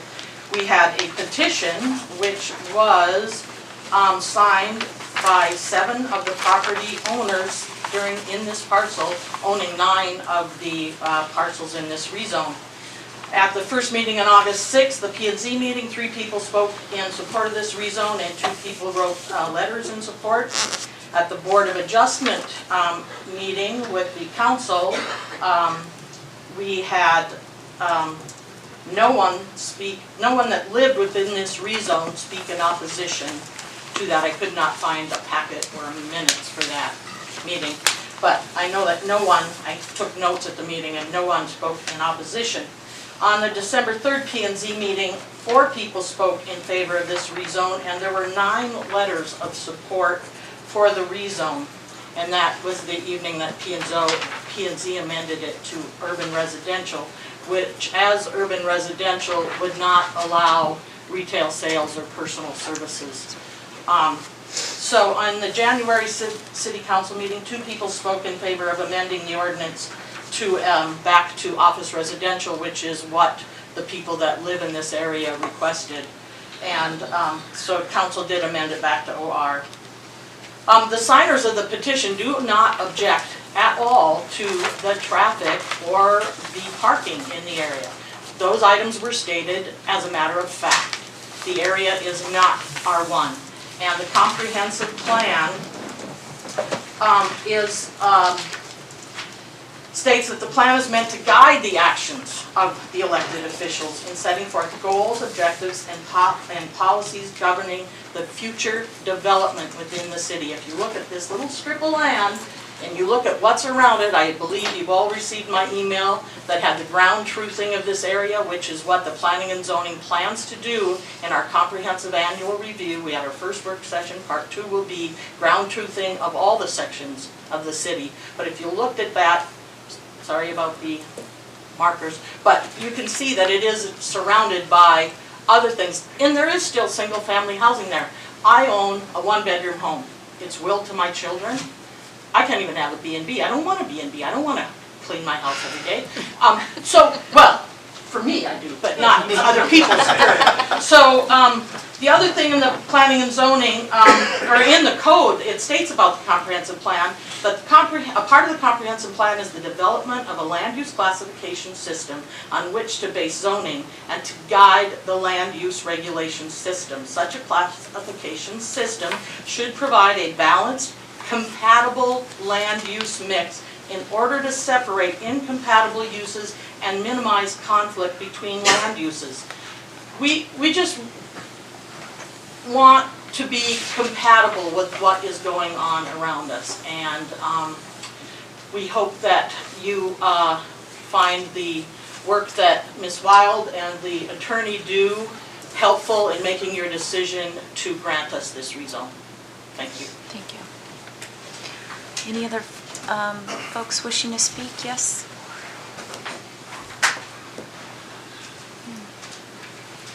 Thank you. I find it's really hard to hear. Do you mind if I use it by hand? That's fine. Can you hear me now? It's the same. Is this thing on? Yeah. It's really not amplifying the speakers. I think the battery's dead. Oh nice. Okay. And I just found like when Doug is speaking, he's within 6 inches of the microphone. We really can't hear you if you're sitting back. You have to get really close. Batteries are dead, so it doesn't matter. I will try to speak. We're able to hear you quite well. I don't know, is anyone having trouble hearing the speakers? I think we're able to hear. Hello, hello. Yeah, the difference? It's awesome. Short cord. Yeah, this is awesome. Thank you. Hello. Is that better? You can hear me now?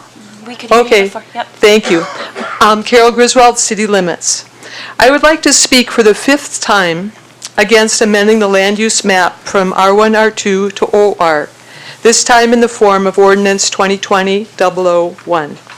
According to the Seward Code 1501-035, Amendment B3, no ordinance altering zoning shall be considered if the zone is not contiguous to the proposed rezone. This condition has not been met. The only contiguous zones are R1, R2, and AC. If that is not enough to immediately deny this illegal rezone, according to the controlling 1996 Alaska Supreme Court criteria, it is also an illegal spot zone. The Alaska Supreme Court ruled that consistency with the comprehensive plan is extremely important to indicate a rational and non-arbitrary action. The plan and future land use map recommend a non-commercial gradual change to residential 2. The current use is year-round housing on 12 of the 13 parcels. 1 lot is vacant. The Alaska Supreme Court ruled that the rezone must show benefits to the community, not just to the 6 property owners on the petition. Some said they would like the option of nightly lodging, an art gallery, and entrepreneurial uses that are currently prohibited. These are personal benefits in a classic case of illegal spot zoning. Note that 5 of the 11 property owners did not sign the petition. The office residential zone is a commercial zone that allows vacation rentals, further reducing the potential of much-needed year-round housing. Seward has a shortage of housing, not vacation rentals. This rezone would be a detriment to the community, not a benefit. Nightly lodging and accessory apartments are already allowed in R1 and R2 as a home occupation, which permits these commercial uses for the homeowner. The Alaska Supreme Court ruled that preservation of neighborhood character, traffic safety, and aesthetics are legitimate concerns. These concerns were voiced at the P&Z and Board of Adjustment public hearings. OR allows 58 uses, which is 35 more uses than in a residential 2 zone. Most would be a detriment to this neighborhood with negative impacts of parking, traffic safety, and aesthetics.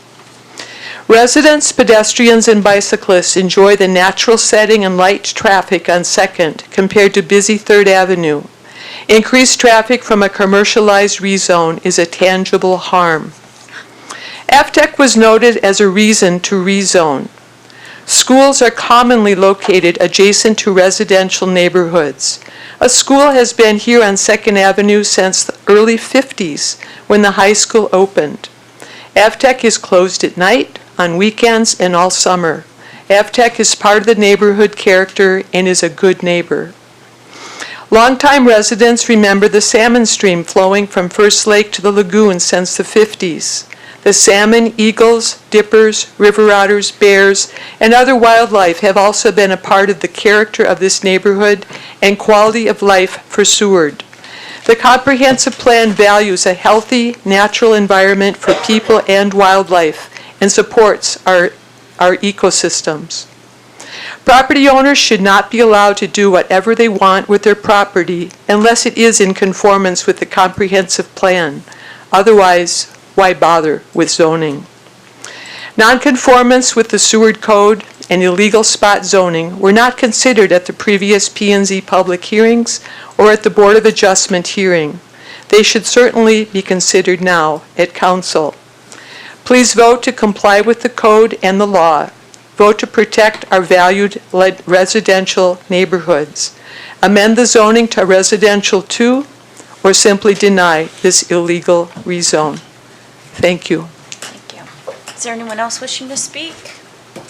Hearing and seeing none, we'll close the public hearing. What's the wishes of the council? I wanted to hear again what the attorney was proposing about postponing or something? I would recommend you postpone. Your code is, this rezone could be based on just the criteria in your code, approved or denied without qualifying as spot zoning. And spot zoning is a term of art, it's a legal term of art, and just the very term means illegal, because what you're usually looking at is small parcel zoning or parcel zoning on a larger sense, but when we say spot zoning, we automatically mean doing something illegal. So just so you understand where I go next. So basically, what will matter is what your findings are based upon. You'll be asked to weigh the benefits of the community, the benefits of the owners of the parcels, the consistency with the comp plan, which is important, but it doesn't, just because something has inconsistency with the comp plan, it won't necessarily mean that you have to, as a matter of law, reject a rezone application or the ordinance in front of you. So each of these pieces, I believe your packet as it stands gives you pieces, but it doesn't put them together in such a clear way that the public as well as the council is moving through the criteria that have been established under law in a way that's very easy to follow and very easy to apply. What you hear at these hearings, the comments you hear, you want to be able to weigh them in a really organized fashion. So my recommendation would be to allow Ms. Wild and I to work together to put those pieces together for you, put that in your packet in a comprehensive way, and while I know it's frustrating, bring it back one more time. Councilmember Buckland. And my question specifically for you,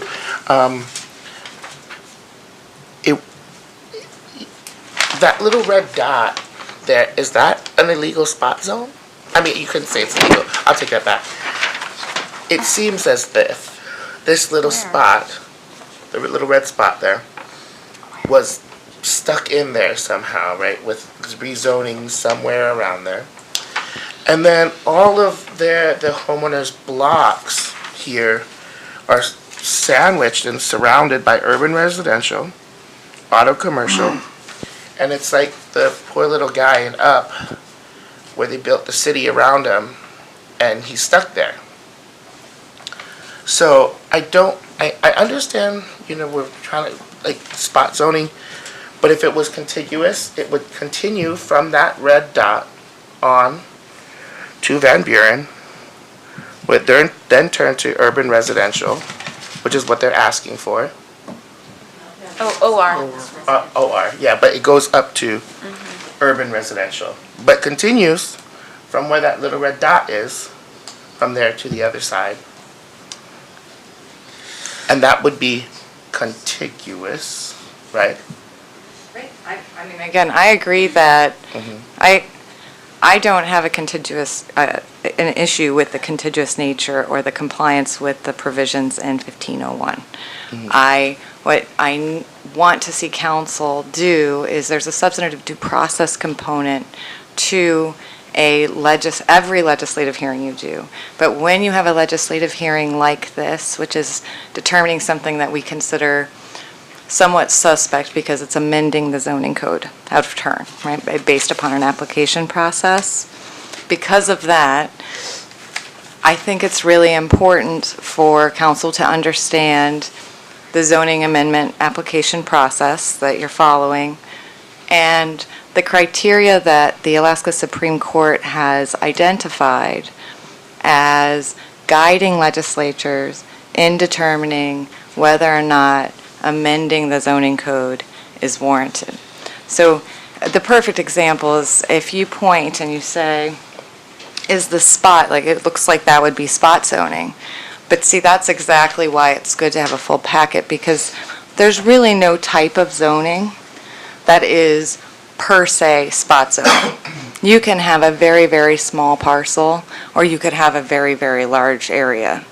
But what the Alaska Supreme Court has said is it really doesn't matter. It's not really based. Now, we consider the size of the parcel being rezoned, but we really consider why did the applicant want it rezoned and what is the impact on the public in light of, and then we also look at the consistency with the comprehensive plan as well as the size of the parcel. So all of these pieces play together, and I think that it makes for a harmonious legislative discussion to be able to, for council to be able to follow through each criteria. So based on that, I'd like to make a motion to postpone ordinance 2020-001 to the meeting of February 24th and hold another public hearing at that time. I'll second that. So I'm looking at administration. Does that give you enough time to work together to provide further information to council? Okay. Is there any further discussion? Councilmember Butts? Oh, I'll let Councilmember Butts go. So on this one, so basically what, I'm trying to kind of get what you're saying here too.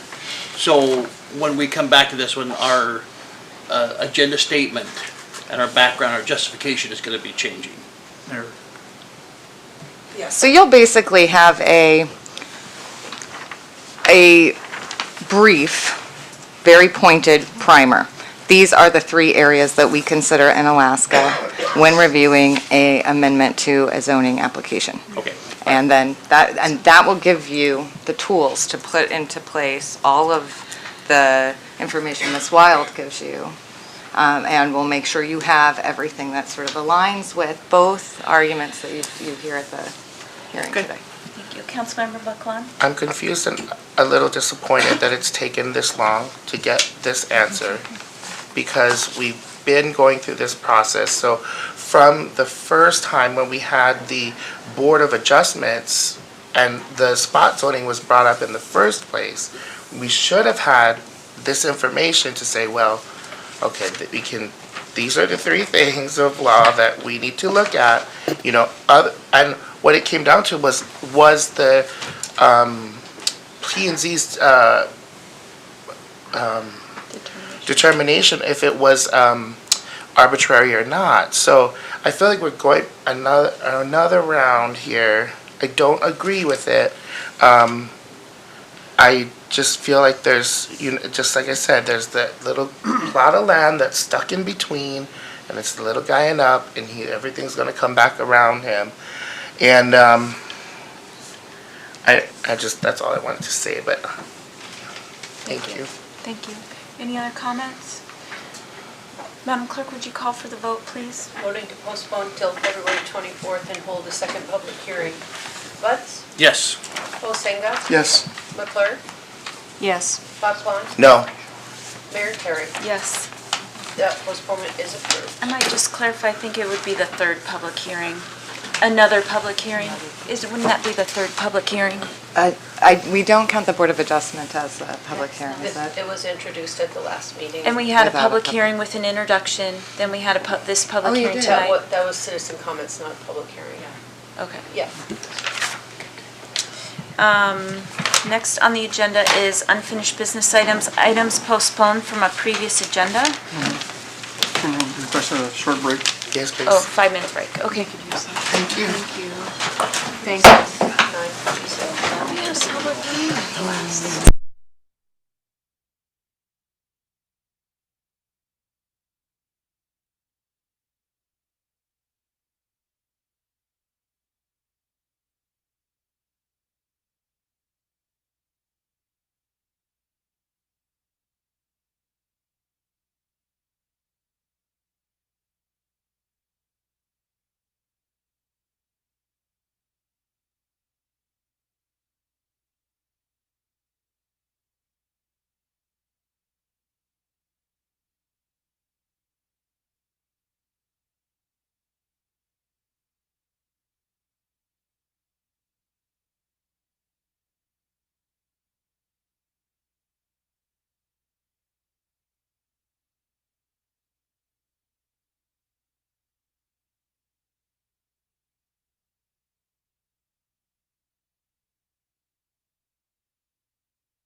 Okay, back on the record, and we are on 8 unfinished business, items postponed from the previous agenda. Madam Clerk, if you want to read Resolution 2020-006 into the record, please. Resolution 20-006, determining it to be in the public interest and necessary to proceed with the proposed utility improvement district for and benefiting lots 1, 2, 3, 4, Block 3, and lots 38, 39, 40, 41, 42, 43, and 44, Block 2 of Gateway subdivision in an amount not to exceed $337,375 and appropriating funds.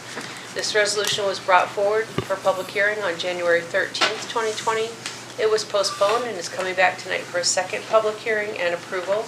The main motion is back on the floor. Great. Is there anyone wishing to speak to this? Former Councilmember Casagrande?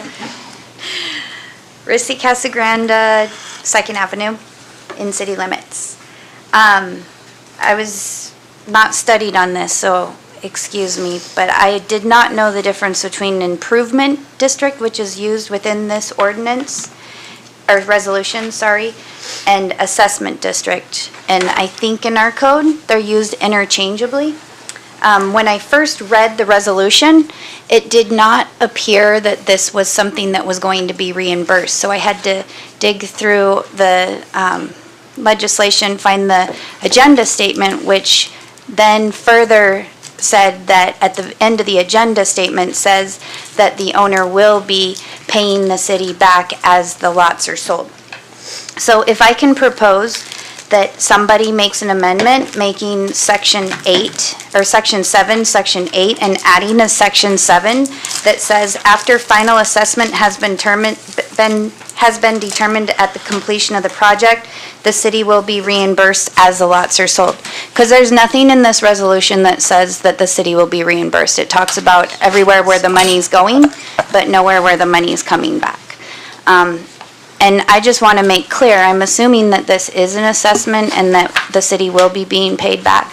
But we did have all those special work sessions and all the discussion about how we're going to encourage landowners to expand and extend utilities. And I just want to say, Phil's not here tonight, but I want to say first thank you to Phil and to Jackie as well. You guys put in a lot of time and a lot of energy in creating these lots. So with that said, I just want to make sure that A, the city's going to be paid back, and it kind of, I mean, it's great that our electric rebate of $281,000 is going towards this, but when it comes back, is it going to go back to the citizens, or is it just going to get put back in as extra? I mean, I don't know, that's probably way too far-fetched, and we can't micromanage those funds as they're coming back, but it would be nice to know that somehow either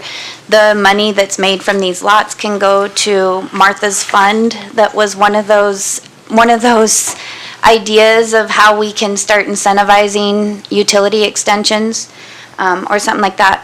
But with all that said, I just hope that there maybe, and maybe this is an attorney question, but there's some sort of timeline, because I don't think Phil would do this, but because he doesn't have any reason to have to pay this back, because he only has to pay them as the lots are sold.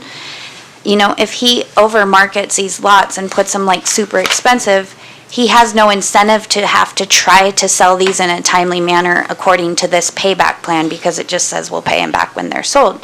So, you know, can you put an umbrella on there, like he's got 5 years to sell them back as the lots are sold, or maybe even 10, but do we want to be having these, you know, sitting, waiting for a payback in 20, 30 years, because there's nothing that umbrellas that.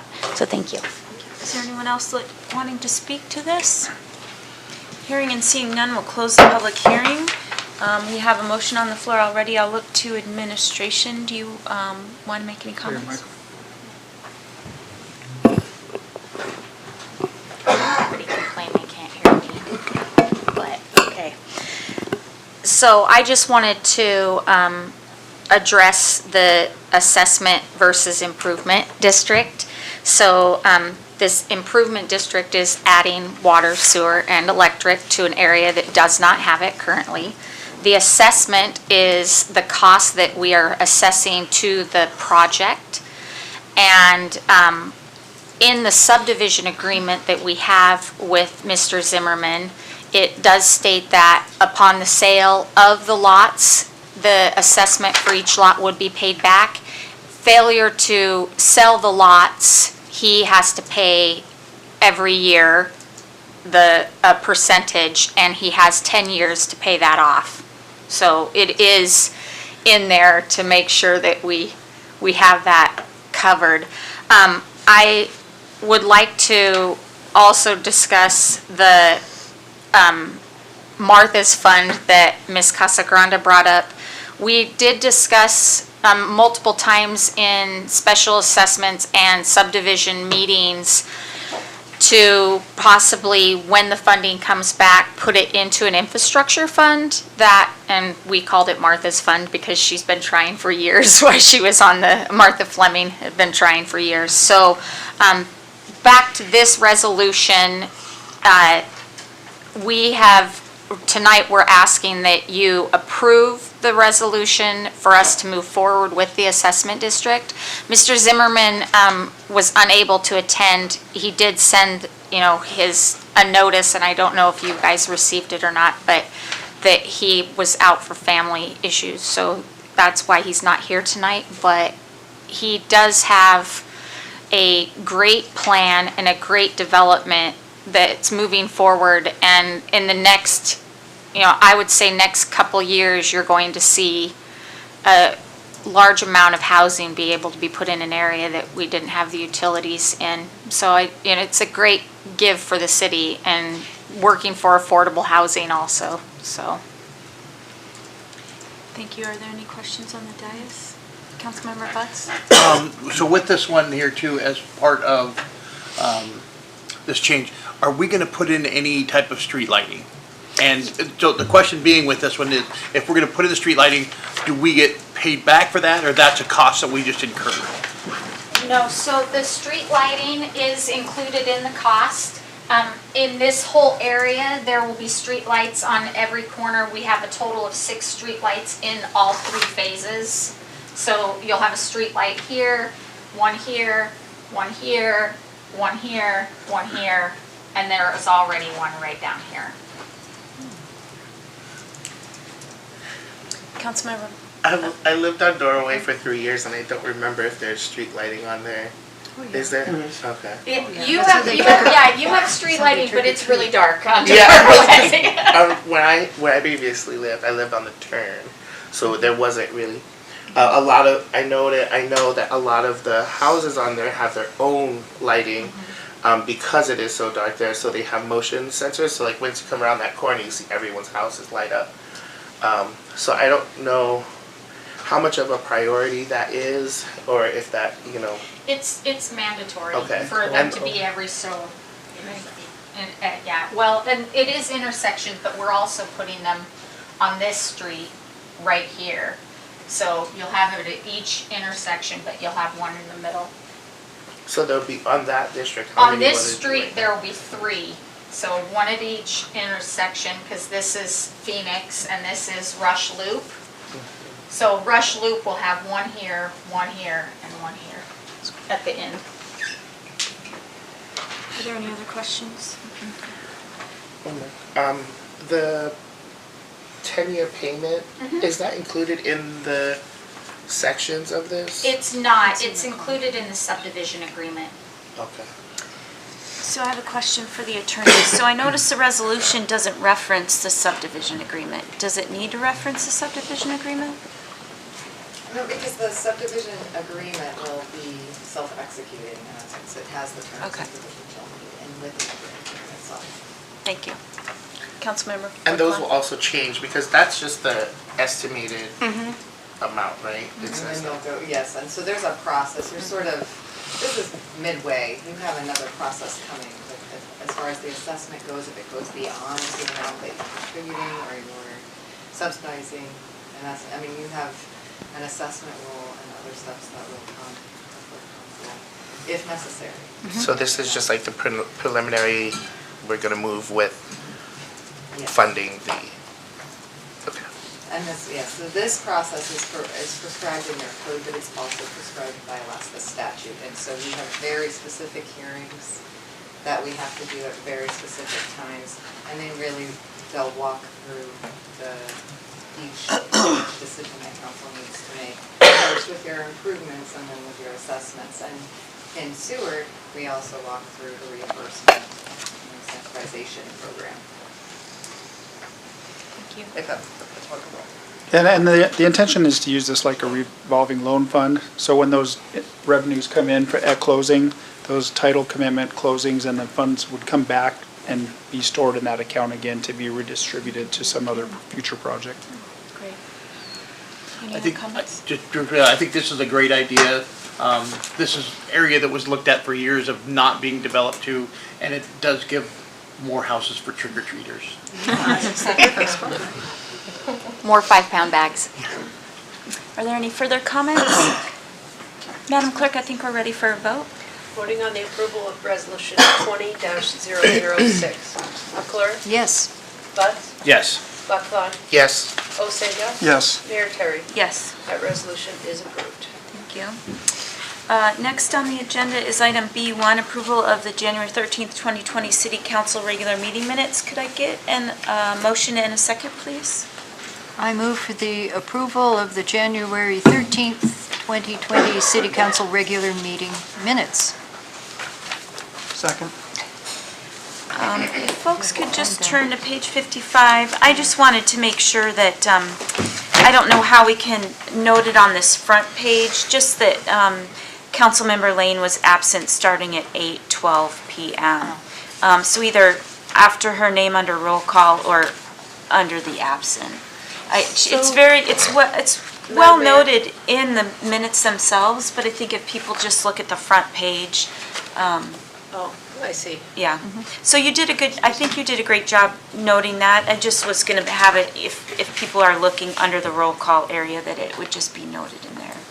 So I guess I'll make a motion just following the roll call, Kelly Lane, in parentheticals, absent starting at 8:12 PM. I'm happy to make that change. Okay, I mean, yeah. okay. Thank you. So let's move to approve of the minutes then? Oh. Or vote on the minutes? All right. Voting on the approval of the minutes with that adjustment or that clarification. McClure? Yes. Butts? Yes. Olsega? Yes. Buckthorn? Yes. Mayor Terry? Yes. Okay. We'll take care of that. Now down to item B5, accept the letter of resignation from Councilmember Kelly Lane. Let's do that first and then we'll move on to the discussion. So if we could have a motion and a second. I'll move to accept the letter of resignation from Councilmember Kelly Lane. Second. And I think we can just go ahead and call for the vote. Accepting the letter of resignation. McClure? Yes. Olsega? Yes. Buckthorn? Yes. Butts? Yes. Mayor Terry? Yes. That motion is approved. So now direct the clerk to solicit interest. So Madam Clerk, I'll turn it over to you if you have some suggestions for council. So the most recent time that a similar occurrence happened was when former council member Slater moved out of town and had to submit a letter of resignation. We put out a solicitation throughout just through the city, and we gave like a 2-week period because council has to appoint within 30 days. If we delay we have to do it at the next council meeting unless you call a special meeting. So best to just solicit interest from the general public and bring it back and have you vote and appoint at the next meeting. Okay, so is there a way so what would the deadline be for that, for the applications to be turned in? So the deadline would be the Friday before the February meeting. So you would not have the applications in your packet. They would be presented as laydowns at the meeting to allow the most time. So it'd be through February 7th. Okay, 5 PM on. Yeah. Okay. do you need a vote on, do you need a motion and a vote for that to be the process? What are you looking for, Madam Clerk? I'm happy to take direction. Okay. Does anyone have any? That's what we did before. Any contrary to that? Okay. February 7th, deadline at 5 PM. Thank you. Next item on the agenda is appoint a city council representative to the Kenai Peninsula Economic Development District. Is there anyone interested, Madam? Well, Vice Mayor, I'll let you speak to that. Oh, yeah, I'd like to nominate John Osenga for that position. I'll second that. Is there anyone else? Okay, we'll just call for the vote, please. Voting to appoint Councilmember Osenga. Butts? Yes. Kwan? Yes. Leclerc? Yes. Osenga? Yes. And Mayor Terry. Yes. That is approved, and Great, thank you. So we are down to item B8, review recommendations from the Special Ad Hoc Citizen Advisory Committee for Seward Airport and determine next steps. You'll find their votes that they took on page 96. I think to start off, I'll look to council, but I would like to suspend the rules to have the chair of that committee just talk about their process and what they're advocating for tonight. Is that, are there any objections to suspending the rules? If he's willing, if Chair Jaffa could, if you could just outline us on the last meeting that the Ad Hoc Airport Committee had and just your recommendation, please. Madam Mayor,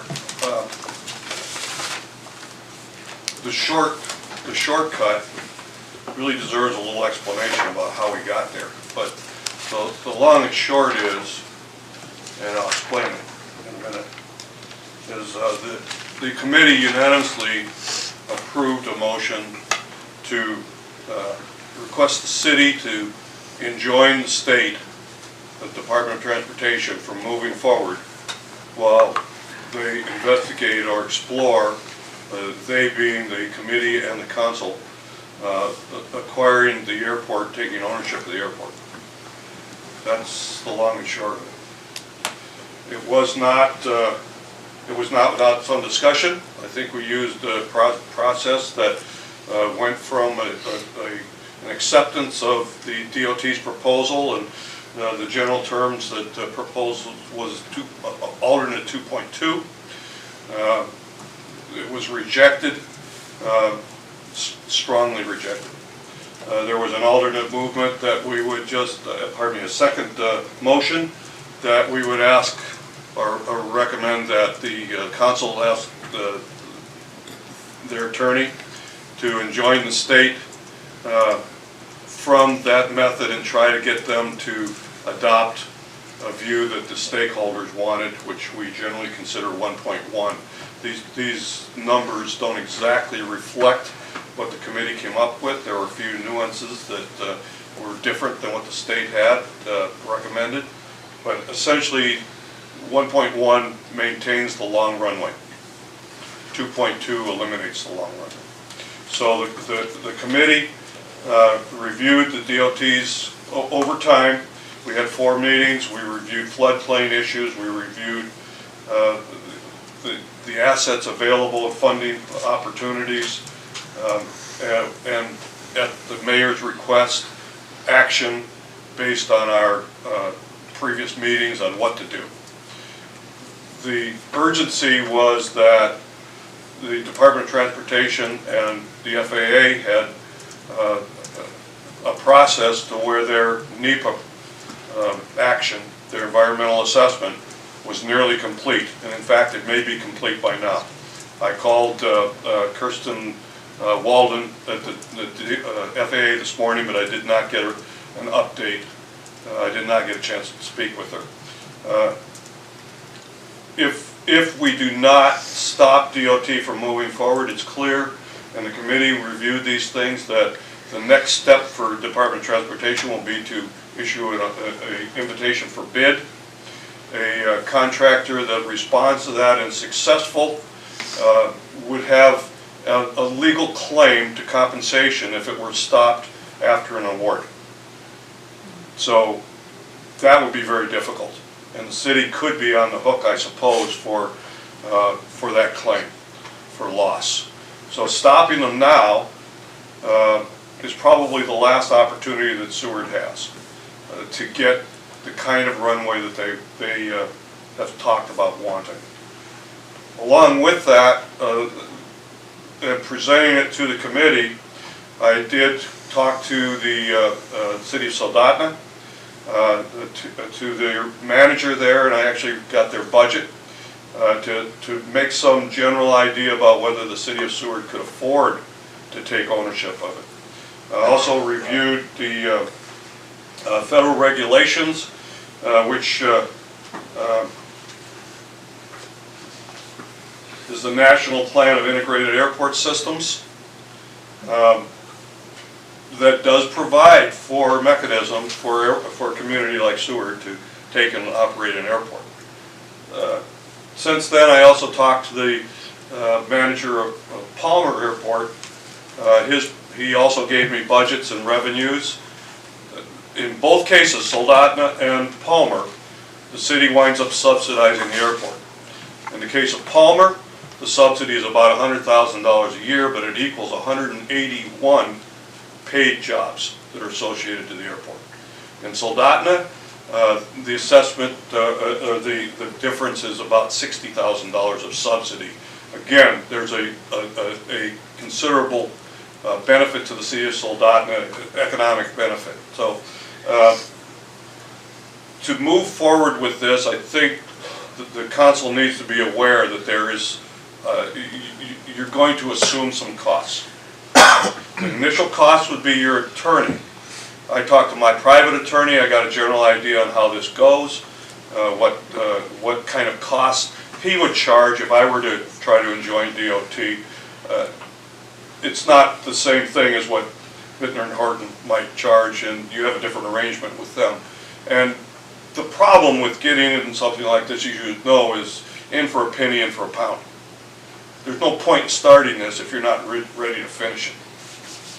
So you really need to think hard about, does the constituent, does the community of Seward want to support this? Personally, I think they do. I think they should. If they do or not, I guess I'm not going to weigh that, but I think they should. And the one benefit that the city of Seward would have that the Department of Transportation doesn't have is that you can look at all the opportunities that are available to get the kind of airport you want. The Department of Transportation is hamstrung. They're looking for funding from the FAA, and only the FAA. The city of Seward could look for other sources of money. And I think the manager is aware that we've talked to the congressional delegation. There are other funding streams that DOT cannot get into. They cannot get into Department of Defense money. They can't get into Department of Commerce money, which is the Coast Guard. Well, I guess it's Homeland Security now. It used to be Department of Commerce. So there are some things that Seward could look at, but just for the sake of, for your own advancement, communities like, ADAC got $16 million from the FAA for their runway. Atchison got $29 million.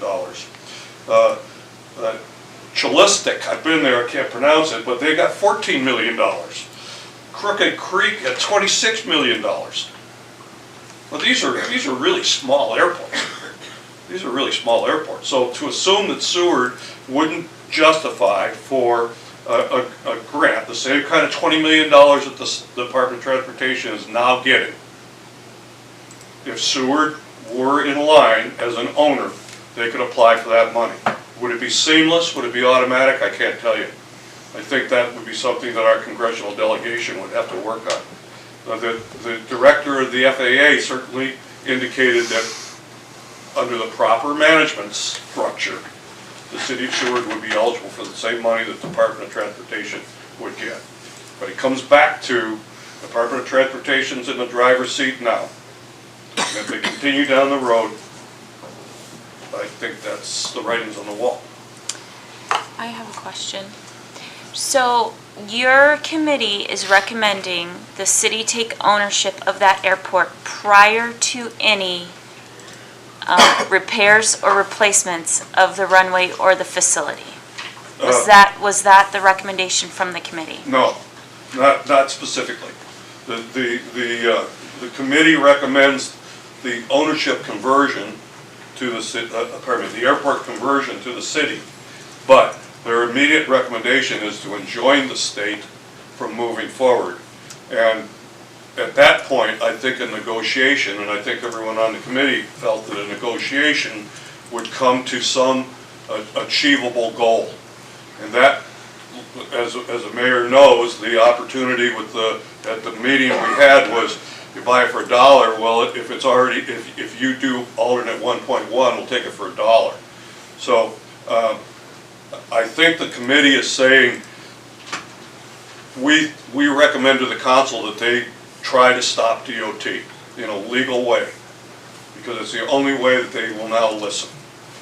And then, once you've got their attention, enter in, and if you're successful with that, you clearly will have their attention. Enter in a negotiation and how to convert the airport to city ownership. And how that's done would take a mechanism, how to preserve the money stream. That was always number one on our committee's ideas, was how to protect the money stream and use it to revitalize the airport. Okay, thank you. Are there any further questions for the chair, Councilmember Buckline? It's not a question, but a comment. I do agree. Okay, so here's what I'm planning on doing. I'm going to get us back on the rules. So I'll let, if you don't have any further questions, I'll let the chair of that committee sit down, and then we can talk to administration if they have recommendations. Does that suit you? Do you have any further questions? I guess one question was, I was at the meeting, and there was some other citizens who had not really concerns. Everybody was bringing up issues of what was going on. I wanted to be clear, one thing was that the funding wasn't, there was discussion of the funding, and that if the city were to take ownership of the airport, that it would if they could get the funding from the FAA, it would take an act of Congress to get the funding reallocated from the FAA to the state to the city. So I just wanted to make that clear, and if I was correct or incorrect about that. I don't think we know that process. I think that's something that we're dancing on, or we're on eggs a little bit, because we don't know the specific process. I don't think it can automatically convert money that's been pledged by the FAA, which is the funding organization, to the state. I don't think they could just pull that back and say, okay, now we're going to give it to the city of Seward. I do think there are two opportunities in my mind, and one would be to negotiate with the state to complete the airport in a way that the city agreed to with the current funding. That would be one. Another would be, in fact, to cancel the project and go back for another look at the funding. And that may be more problematic. If I might, Mayor, two things. In 2000, and just as a point of reference, in 1990 there were 2,218 passengers in and out of the city of Seward. As the data that was collected to justify where we're going, or where the DOT is going, in 2005 there was 1. In 2007 there was 26. So you can see that once the airport became damaged, the opportunity to use it dropped tremendously. Also, Tim Jagelski with JAG has indicated that his company alone would use over 1,000 passenger seats a year if we had a commercial airport here. Great, thank you. So we'll get back on the rules. I don't know if administration wants to make some comments, and then I don't know if the city attorney has anything to say about this. Did you have any further comments? Do you want to go first, Holly, or? I can speak to the injunction piece, if that'd be that's, okay. So if the city of Seward was going to file for an injunction, we would need a cause of action. We need to have a reason, because in order to get an injunction, we have to be more likely than not to succeed on the merits. And while that's sort of a guessing game, because they're not going to make a full evidentiary decision, we at least need to know what we're looking at for a cause of action. Without pretty substantial research, because we need to look into maybe wetlands protection, floodplain permit, issues that might arise, some sort of breach of a duty that I'm not aware of under the statutes currently or under the regulations. It doesn't mean one's not there. It's just that if we're layering on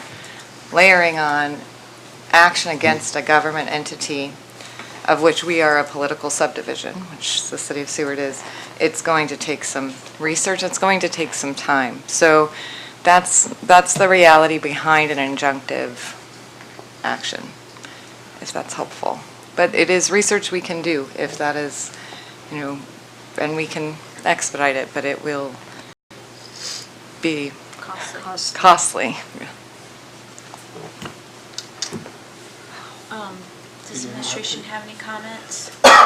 So I don't know if this is clear, but the city needs to take no action at this point. The EA is completed. They are working and the RFP is going out. The state is doing a $23 million project with funds that end in October. And so the engineering design work is being done for this airport. I have that list of items from the FAA meeting we attended. I don't know if that helps to read the FAA's comments and the DOT's comments about alternative 1.1. They have 5 or 6 reasons why FAA would not fund alternative 1.1. My personal thoughts in meeting and trying to talk to state, trying to talk to federal delegation, talking to the governor's office, they're meeting the planning requirements and criteria to get funding, which they have. The state feels like eliminating fixed-wing aircraft medevacs and not defending the long runway as a barrier to keep 2.2, we're going to lose the airport they have. Their concern is that going away. So basically they're moving forward, and if the city does nothing, it will commence. It'll be constructed in '21. I don't know that, like, if it was ours tomorrow, that we have $23 million laying around, or that we would get those funds because it may be re-obligated. We would likely build the same project that they have been approved to do because of all the constraints with the river and the wind direction and all those things. So I guess for me, it's, you're not going to get anything past 3,300 feet unless you pay for it later, or if the 1,000 passengers happen and the flights exist. The extension is probable. They said there was challenges to that as well. I mean, I can go through all this if you want me to read them. I think that was forwarded to all of you to review. I just don't know that the city, Doug operated the Soldotna Airport. He could talk to you about the cost economics and all of that. I don't know that this airport, we're getting what the state is doing without paying anything, and I appreciate the fact that they're getting us an FAA airport. Councilmember Buckon? The committee was formed because the citizens did not want what the FAA and the DOT was going to give them. With all respect to the city manager, I understand what you're saying, but through a lot of meetings I have gone through, that is not the wishes of what a lot of people who had gone there had said. I don't disagree with the committee, but I also think that in a multi-tiered effort like this, we'd be looking at a vote by the people, because there would have to be fees and taxes, tariffs that would have to be put in place. It's such a hard subject to broach upon. I don't know what the answer is, but I understand what the city manager is saying, but I also at the same time have gone to the meeting, so would like to at least say and express my gratitude to the committee and for being there, that is not what they want.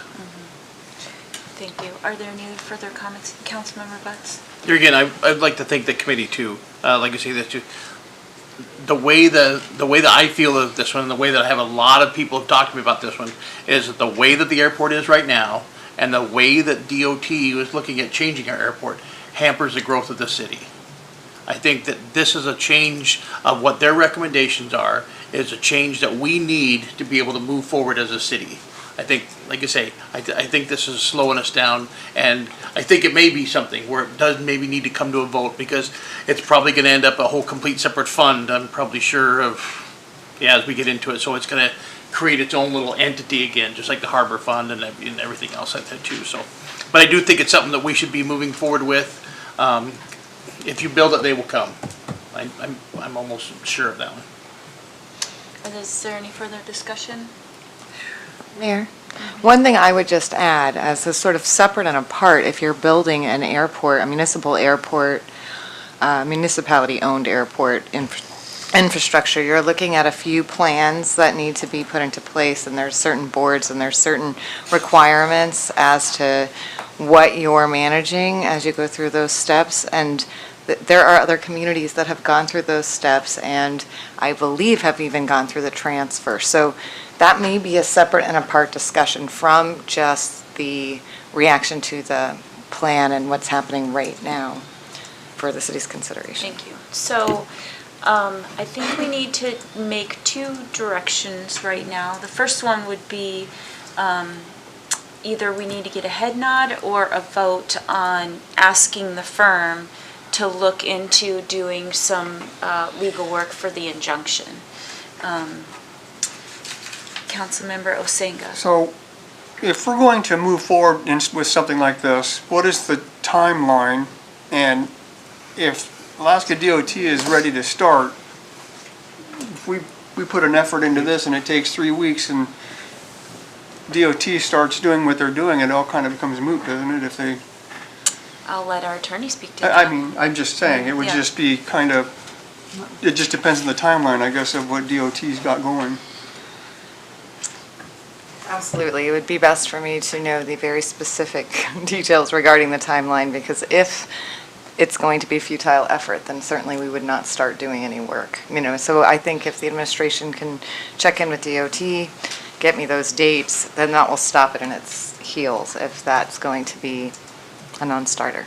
Councilmember Buckline. I think one of the first questions at the meeting that they were talking about was if the state was even willing to divest and either give or sell the airport to the city. Like if that was even, if they were interested in doing that. And I don't know if that's a quick call or a, That's a really good point, because really they're two separate questions, right? There's the one question, will you give us or sell us this? But the other question is, the court action is, we are enjoining you from moving forward while we figure this out. And so, because it's a big decision whether or not you want to take on a responsibility like that, especially given its current state and the FAA's position regarding the state of the airport. So it's a very astute question, because you really have to decide both in conjunction. Yeah. Yes. And it's not sell it to us, it's pay us to take it. Doug? I had a comment, just as far as Bruce's statement, I mean, very in for a penny, in for a pound. I mean, I also talked to the airport manager over in Soldotna this last week. It's been 4 days since they could even plow their airport. Their funding over there, the difference you have in Seward versus just say Soldotna. Soldotna has 163 based aircraft. That means either tied down or hangared. We have 25 is what we're listed as, both same like 2016 data. The difference, I mean, what are we looking for to get money out? I talked to the airport manager about, he said, you gotta be realistic. When you take that over, you get a $22 million grant. That's awesome, or you get that grant. You pay 6%. $22 million, 6% is draining the Soldotna funds. They've got some massive tarmac things they did. Great deals on it. But their general fund is now gone down. I just want everybody to be aware when we do that. It's not just the maintenance. maintenance, like they said, they haven't been able to plow for 4 days because they have to do their in-town stuff. A little different when I was there. We had a different operation the way we did it, and we're able to clear at least the runway for medevac and that type of thing. But you call FAA and you let them know with a NOTAM, foot of snow on the runway, closed for now. Well, medevac, they're gonna have to do a helicopter or whatever they do back and forth when our runway isn't open. We have our weather issues that a lot of these other communities aren't in the mountains that are doing, and just say Soldotna for the example.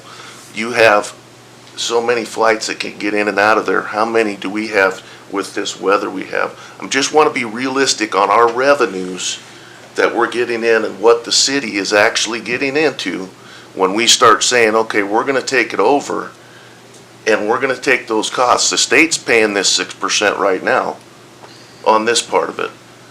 We're not paying that, but as soon as we step in, whatever condition it is, wherever we're at from then on, that's our money. We're paying for the maintenance and any upgrades. It's a 6% match typically with the FAA, which is awesome, but it's a lot of money. Those are typically not little jobs. So I just want everybody to be looking at the real pictures. I mean, it's not just, we got our airport and we're gonna do what we want. We better be ready to pay it. And his statement, in for a penny, in for a pound, I think that's a very clear thing. It is a big thing. So just wanted to let you guys know what I did and how I learned on that. We had a lot to do on it. So again, we're back to talking about injunction, stopping the state from moving forward with their plans, and then ownership. So let's go back to the injunction. Do we want to ask the attorney to at least look into the timeline and if there's any possibility of how to move forward? I mean, you're going to have to take some time to make a recommendation on if anything's possible at this point, legally possible. I mean, I would like to, ideally, I think what would be best is look into the timeline, and then if there's any room there, to at least do a preliminary look into a potential cause of action. Because in all honesty, I don't see one clearly on the face of the statute as I've read it. So that does not mean one is not there. Again, this is a very complex area, but I think that'd be step one. Identify the cause of action you will be bringing or you may bring, so that you can then figure out what that looks like. The costs, both the costs financially, but also the costs, we're talking about a partner in a sense, because they are a state department. So you have a relationship with them, so understanding the cause of action will be important in making your determination. Is there any objections to the attorney moving forward with that plan of action? That much, yeah. With that much? And then that will be brought back to council, Mrs. Wells? Yeah, I think that what I would recommend is I submit an attorney-client privilege memorandum with my legal advice, and then the administration can work with the mayor to determine whether or not you want a special meeting regarding the contents of that memo, so that council can discuss it in compliance with the Open Meetings Act. Is that agreeable to everyone? Right, because then we can. And I'm not ready at this point to make a determination on city ownership at the airport until we see what that information gives us. And I agree, I think Councilmember Baclan said, I mean, my personal preference would be to have the vote of the people before we move forward with, and so, Madam Clerk, I might just ask you, so what would be the deadline to put something on our next election if we were not to hold a special election? Or is it too far out to ask you that? Or? No, July. We'd have to put something on the ballot by July. Late June, early July. Okay. Yeah. Okay. Is there anything else regarding that topic? Okay, next on the agenda, reschedule the work session to discuss the electric department, and then there's a list after that. Calendar, anyone throwing any dates out there? Is there a calendar in our?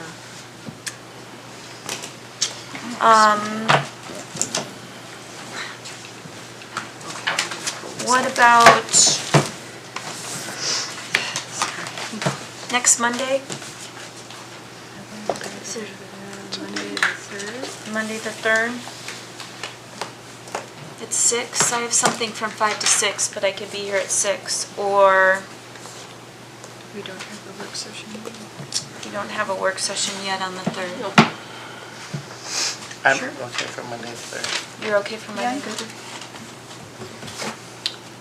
Councilmember Butts, are you thinking? I am, yes, and I will be here. That trip, my other trip got canceled, so, yes. There it is. Let's do Monday, February 3rd at 6 o'clock. And that's the electric, the whole. And that's the thing that whole. we were doing before. Well, and so if there's any comments, I know we've seen the PowerPoint. I do have a couple comments. I know it already took the electric utility manager 15 days to do the current PowerPoint, but what we were talking about was the current status process of selling the electric utility. I really didn't want like 10 slides against selling the electric utility. What I was asking was about what the current status, what the process to date was. So if we could just have an update on that. And then if we, with that work session, we could have the previous rate study that was done. And I'm still looking for, I know the attorney's looking to see if we can have that, if we can have the power sale agreement or not. And if sections of that needs to be redacted. I'm looking more towards the timeline on how long that is in place for and how that got renewed. Councilmember Baclan? I don't know if this is appropriate time to submit a question so that they have enough time. Yeah. One would be, what are the city's inventory of capacitors that are installed and the city's use of capacitors and the possible cost savings of capacitors to the city? So I just have to say that the initial request on the advertisement is like several hours Yeah. of dialogue. Oh, we're gonna be And then having- everything we keep yeah. adding, I mean, you should So we're you gonna should be plan having, like we are gonna be having a whole multiple day, meetings. or like yeah, a Saturday, yeah. start at 8 Yeah. AM or something. Well, I think we'll start with this one and see how far we get, and then we'll keep scheduling Okay. them. Yeah. But I mean, I'm- think for me, Yeah. they're prepared to talk about what's on the notice there. I think Yeah. that's where it should stay and start, and then move from there into the next items, because I know adding all these things in the last weeks, they are not prepared to address that. They're prepared to address the initial advertisement. Well, in my opinion, these are questions that they should be automatically Sure, sure. ready to at least speak to. We don't have to have Right. like fancy movable PowerPoints, but if Just we tell have us. questions, they Sure, should be able to, sure. like, I mean, that meter, you know, the meter installation, they should be able to just say, you know, there are Sure, this many sure. installed, and Councilmember Buckland? I was also at the PACAD meeting where they came up with a bunch of questions too. I don't know if those were sent to the electric department as So well. that's what I'm saying, is Yeah. just keep Yeah. adding this Yeah. mountain of stuff. Yeah, unfortunately, because that work session came up as a work session with the electric utility department, even if you look on social media, there's a lot of people who have questions who are still wanting to know how to read their bill, how to, what's going on with their meter. You know, so I think, I understand that it's a lot of questions, and I don't want to spend another 120 hours in employee time to research that. I feel like that's a lot of things that should be able to answer, like you said, within just general answers. What we pay for our electricity and the cost that each time that it's added on and added on and added on that we pay fees, that should be something that's very easy to explain to anyone and that the general ratepayer should understand. I really don't think there should be a question about a utility bill. So I guess if you're looking for a public forum with a presentation Yeah. for everybody, but our front desk can engage any customer, like how to read their bill, what is my calculation? We have a staff that does that on a day-to-day basis. Yeah. But if you're looking for, oh, I need to know the meter project and present how that all went down, and I mean, so it sounds more like a presentation forum where everybody gets to hear information, but it just continues to get very nebulous. Yeah. And you know, if you have, just like tonight, if you have 75 people and everybody wants to ask a question and make a comment, it turns into a 3-hour ordeal, and we didn't really achieve much. Councilmember Buckland? I understand what you're saying, but administration serves at the leisure of the ratepayers. Absolutely. So if they have questions, that is what they're here to do. We are here to bring their concerns to you. So I understand the frustration with a lot of things. A lot of people have been explained how to read their bill, and even though there's work sessions on how to read the bill, nobody still understands the COPA, the cost of power adjustment, what we pay from the start, what is added, and what we end up with. Yeah, honestly, just in my feeling is everyone's overthinking it. Like, it would be great to have this whole list and just start a dialogue. So I know there's some resistance there and some, knee-jerk of being kind of, I don't even know how to explain the resistance I'm feeling, but basically it's just time to have a discussion. There's a lot of concerns in the community, just asking some questions that, do we even need a PowerPoint? If he's prepared to answer questions about ongoing projects, I think So it'll be the fine. direction was these 6 items on the agenda that were requested. That's what was prepared for. It wasn't this other 20 items that have been added and talking about the power sale and all those things are very large, comprehensive issues, and explaining COPA, I could take a whole Saturday just explaining the COPA. I don't know if that's the intention or not. I mean, our direction was to do this initially.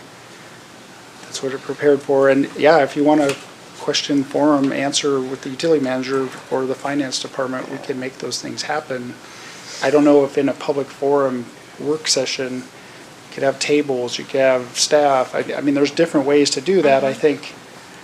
Yeah, so what's exciting is the electric department manager can, be engaged and decide, be really creative if he thinks he'd like to do that. I mean, my question, I just want a copy of our power sales agreement. We don't even have to talk about it at that meeting. I just wanted to know how long that went for. I mean, I don't really think it's that big of a deal. Again, I think that it's time, because there's been a lot of questions in the community, that we hold this. So the more resistance I feel, the more I feel that it should be held. And maybe it's, if you want us to set 5 meetings right now, we can. But I thought we would just a start lack off of with clarity. one. What do you want? And it's huge. Yeah. Yeah. Mayor, I want to be clear. I'm answering the question of whether or not we distribute the power sale agreement, and I need to check the RCA regulations regarding confidentiality. You as council members, and I don't see anything in that agreement because the RFP has been awarded, so that under our code would somehow prevent you from getting a copy. It's rather the distribution of it outside the control group that is the city, which includes the city council. So you can go get a copy of that tomorrow. It's just what you can do with it at this stage regarding, so that's on me. I thought it was whether or not we could distribute it as part of the packet for the work session. I just wanted and I to don't take have a that look at answer it yet. to see when the end date was. Yes, you're fine. Yeah. Go take. Okay. Yeah, I really didn't think this was going to turn into a thing, but okay, if we need to go there.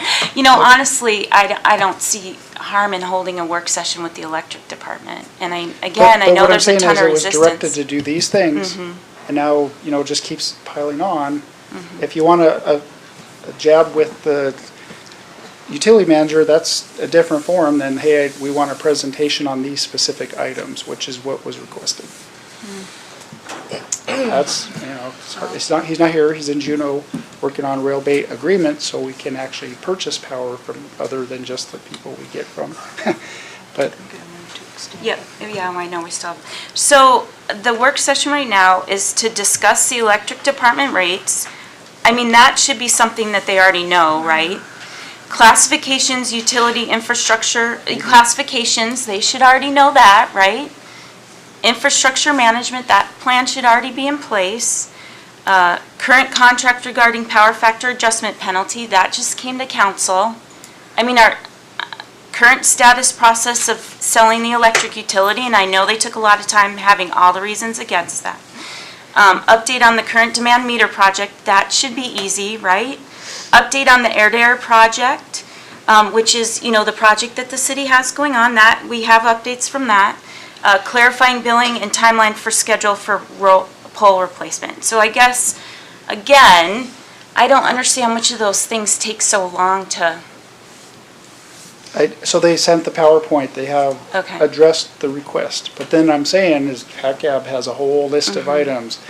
Each individual board member or council member has additional items. They want to see the power factor and they want to see contracts.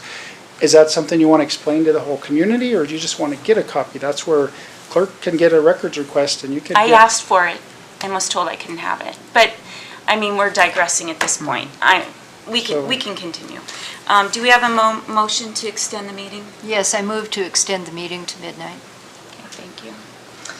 All right, next on the agenda is, unless there's any further We need a vote. discussion. Need a second. Oh, sorry. Second it.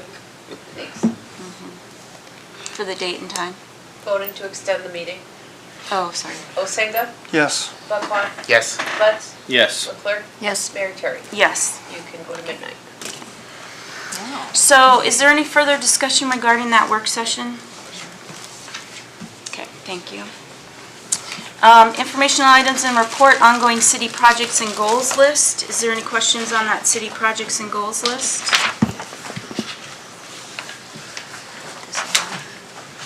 No, seeing none. Councilmember Baclan, I think you had some questions regarding the agreement with the Boys and Girls Club. Yes.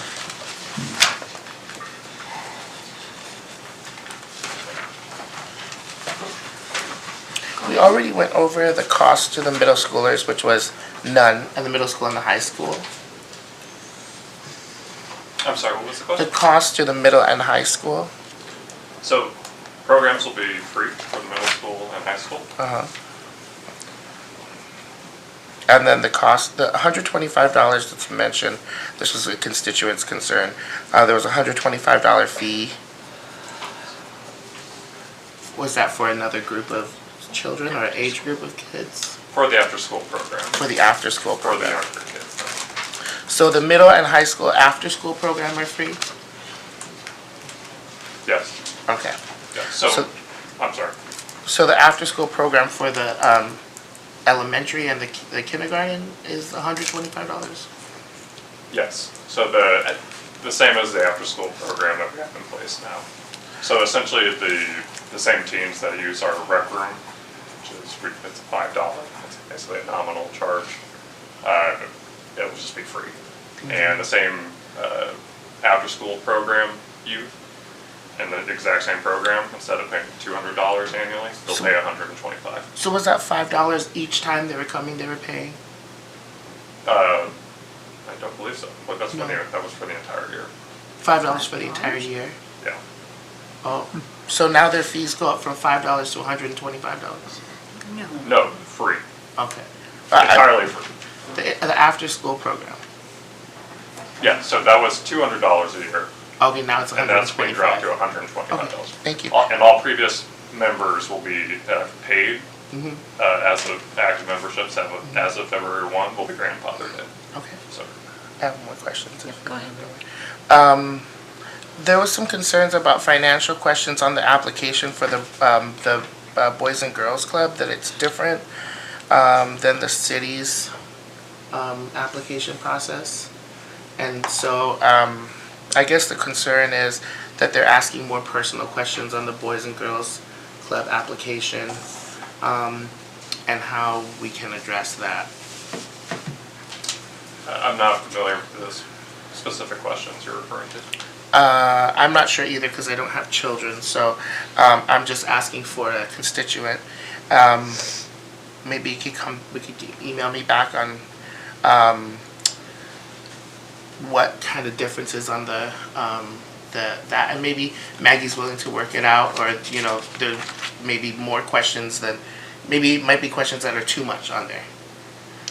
I'm willing to check into it and have a discussion with them. Okay.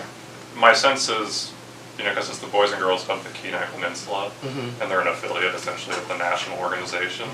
A lot of the forms and almost everything they use it's really national form. promulgated from the national organization. So it would be, I would imagine, fairly well vetted based on just some of the materials that I've seen so far. But it's an area I could look into. Yeah. Maybe it just did. I don't know if there's maybe you could skip that one, or it could be an agreement where you don't need to tell us how much money you make or what your. Well, they do needs-based testing, and that's what helps them determine eligibility for scholarships. Okay. And that feeds into well, our requirement that we want to be able to help families that demonstrate financial need, and that's the mechanism that they use. And I that- don't yeah, I'm sorry, go ahead. mean to be rude or disrespectful, I'm just trying to get through this really quickly. But maybe there's a way that you can work with, like I said again, with Maggie, and maybe more talking with parents about how those fees are, what those questions are asking for, you know. I know that a lot of times in elementary schools and public schools, they ask those questions too, to understand what their needs are. So now I wonder though, since we've actually contracted the program to Boys and Girls Club, if these questions are better asked directly to Boys and Girls Club.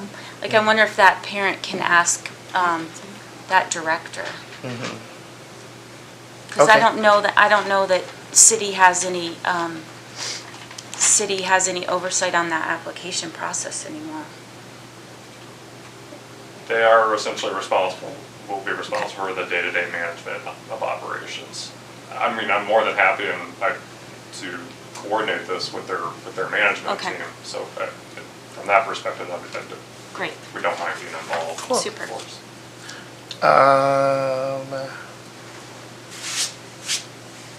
I think the other questions I can have that constituent ask the director of the Boys and Girls Club, and then if they don't have sufficient answers, maybe we can return back again. My next question is the community center in the budget. What is that related to? In the CIP? Yeah, That's mine. that's yours? The community center in the budget is the senior center, and the community center is the Okay. youth, and the budget for it is just some of the maintenance on it, the light maintenance that we do with the boilers and the air filters and work with that. Okay. There's sometimes we can get some contract services in there for some other needs, but that's under building maintenance. Okay, and then it says here roughly $40,000 for ongoing facility-related expenses, majority for custodial services. Isn't that already in the budget for the TYC and the TRR? Correct. So the $40,000 would not be for facility-related expenses, so what would the $40,000 be for? Facility, I mean, I'm just categorizing it under some facility upkeep, facility maintenance, facility cleaning.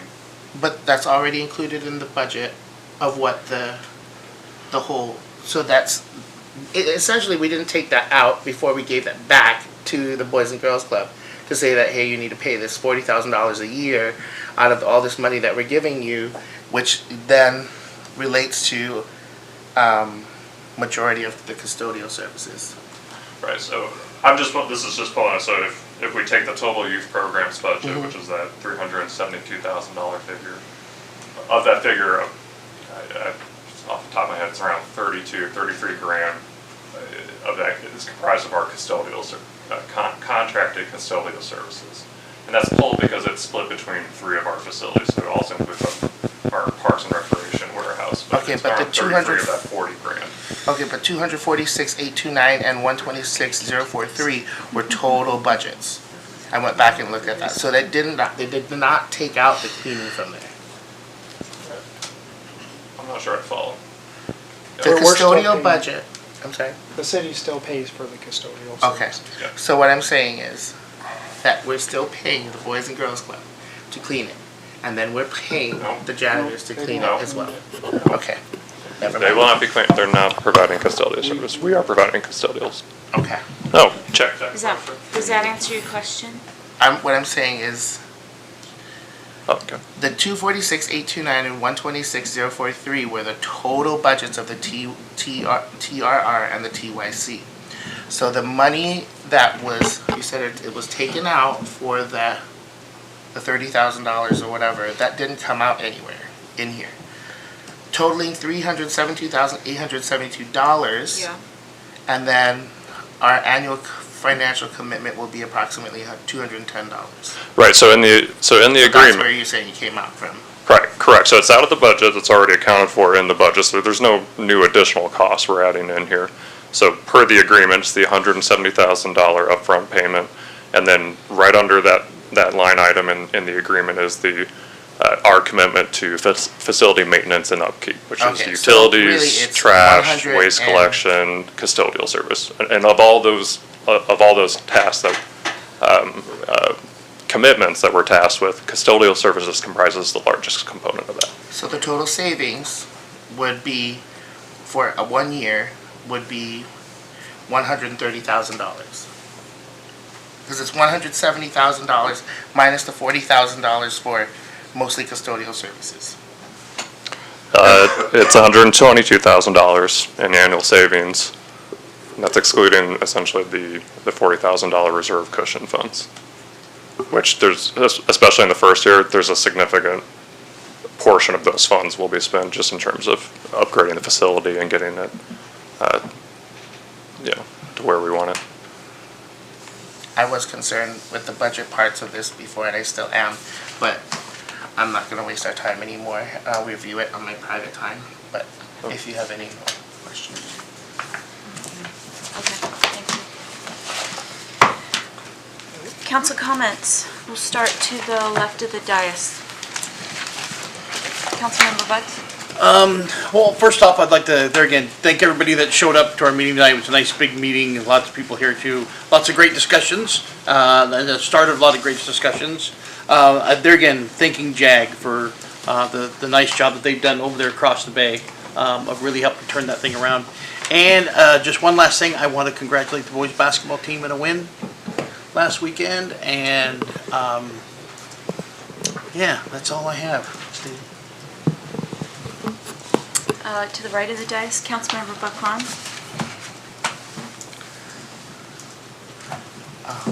I want to thank all the people who came in support and in opposition of the crosswalk. It's not easy to come before anyone and voice your opinions, whether it's in opposition or it's in support. So for everyone who came, I want to thank them all. I respect everyone who came and gave their comments, and I'm glad that they came to participate in this process. There's a lot of people in this community that spend a lot of time in helping really amazing things happen here, and that's where things happen, is with the people here. I want to thank the rest of the council, because I feel like from me watching how councils were before and the progression of things how they have moved, I feel that we work together very well, and I really appreciate everyone's help and ideas and thoughts. I want to thank the administration, especially Doug, who worked with us and went through the process with the crosswalk project. Also, I'd like to thank Scott. I always at least have try to get a hold of him one time a week, and he makes time to talk to me, and I appreciate that.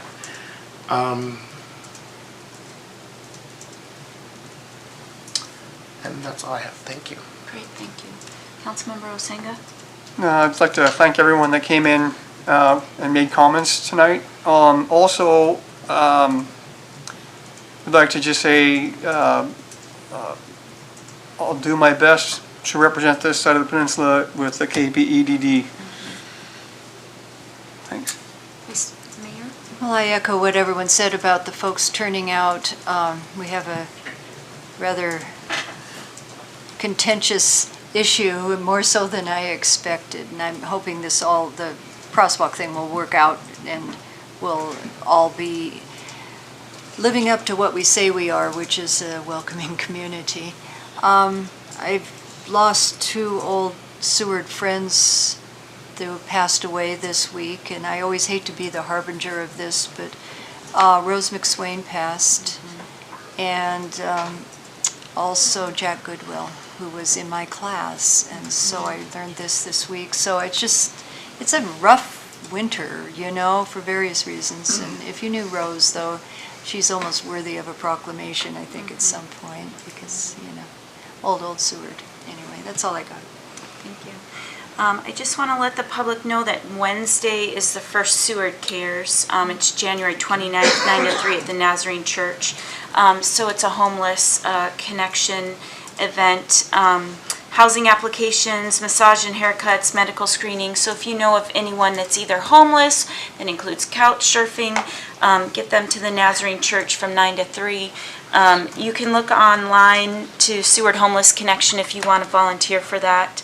And then I also just want to say my condolences to the McSwain family, and also Jack Goodwill was a personal friend of mine, and sorry, his memorial will be held June 7th at the Branson Pavilion, so if you could save the date for that. Excuse me. Next on the council agenda is citizen comments. Would anyone like to speak? Thank you.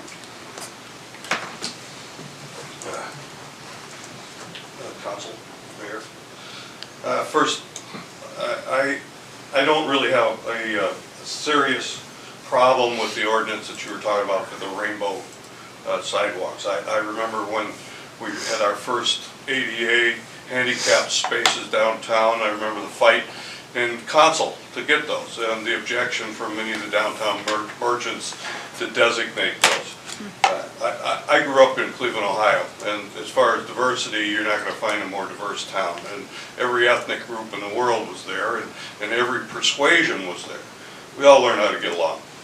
A little bit different than today, but we all learned to get along. We didn't have to actually raise flags as much, but there was a little Italy, and there was a little Ireland, and everything else. So that said, I think this is a great town. I've been here for a lot of years, and I see a lot of acceptance of a variety of styles of life, and I'm sure you'll make a wise decision with the permitting issue. I appreciate that Doug is here and had worked at the airport, and I'm going to talk a little bit about the airport real quickly. Soldotna did, in fact, prioritize their snow plowing. That's secondary to their street work. It's one of the ways that they're able to minimize the actual cost. They don't prioritize the airport cleaning. They do it later. But if you look at DOT out here, our airport is secondary. So as far as you know, how soon it gets plowed or not, I'm not sure that's absolutely an issue. Life flights, things like that, that's not going to change. DOT is not going to come down here and plow it any quicker. If it were the city or DOT, that's not going to make a whole lot of difference in my opinion. Also on the airport, I know we've asked the manager to do some things with DOT, and he's getting some information, and I learned tonight things that I didn't know. Maybe I would have phrased some of my comments earlier if I hadn't known them. The status of the EA and the status of the awards. I think the council needs to tell the manager what they want to do, what they want him to do. And if the legal department decides it's appropriate, that they need to tell the manager, and the manager needs to follow through with the wishes of the council and expressing the wishes of the community. Because I know that the manager is not a fan of what we're trying to do. I've got that from personal conversation. His experience is that this may be a difficult thing for us to do, to take on. But I don't think he sees the vision that some of us who have been here for a long time sees, or sees the importance of the strategic impact of what this airport will be. As well as it will be for the commercial aspects of Seward, this is a strategic port. You're going to have the Coast Guard, you're going to have the Navy, you got the railroad. This is a marine environment.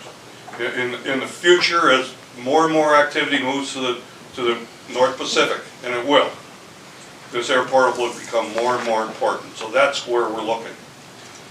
The electric department, I'm going to tell you, I'm disappointed. On the PAC app, I chaired a meeting recently where we were supposed to have the electric department show up. We didn't even get a second. The manager is a great guy. I know he was busy elsewhere.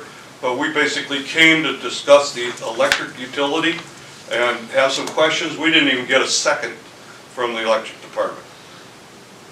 I don't think that's the way that the electric department is going to gain the support of the community. And there have been some postponements even to your council for work sessions from the electric department. I think the manager needs to bring the electric department to these meetings, force them here if necessary, and have a real discussion. Capacitors, none of this is complicated stuff. You know, power factors, power agreements, none of this is secret stuff. Anybody in the industry, there's 100 people in Alaska that knows how this stuff works. It's not, maybe everybody in the street doesn't know it, but it's not that complicated. So I think you got a real issue on how to move forward with the electric department. I started earlier today talking about the electric department. I'm going to close with it. I do believe that the electric department is best in the city hands, but it needs to be responsive to the council. And every time that you guys have asked questions of the electric department, they flub the answer.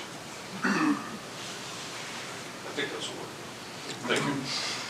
Is there anyone else wishing to speak?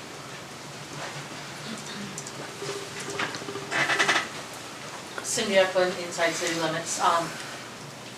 Thank you for your deliberation and your care in this rezone. I'm still hoping it goes OR. I also want to say that as the chair of the Planning and Zoning Commission, you're sending the crosswalk application process to us will be handled well. We went through the roving vendor application process, and I think we'll get information from Seattle and Juneau on their application process and bring something back that I think you agree with. And then on the electric department, I would like to just see a balance sheet. A balance sheet. Here's the revenue they take in on just the per kilowatt hours. Here's the revenue they take in on that second one that's higher than the first one, if that's the COPA or whatever acronym we're using. And then, what's the expenditure? What's the personnel cost? What's the cost of what? Did we start the generators at all in the last 6 months? I mean, so what's the cost? And then what's left over? And where does that go? Just a balance sheet. Thank you. Thank you. Anyone else wishing to speak? Yes?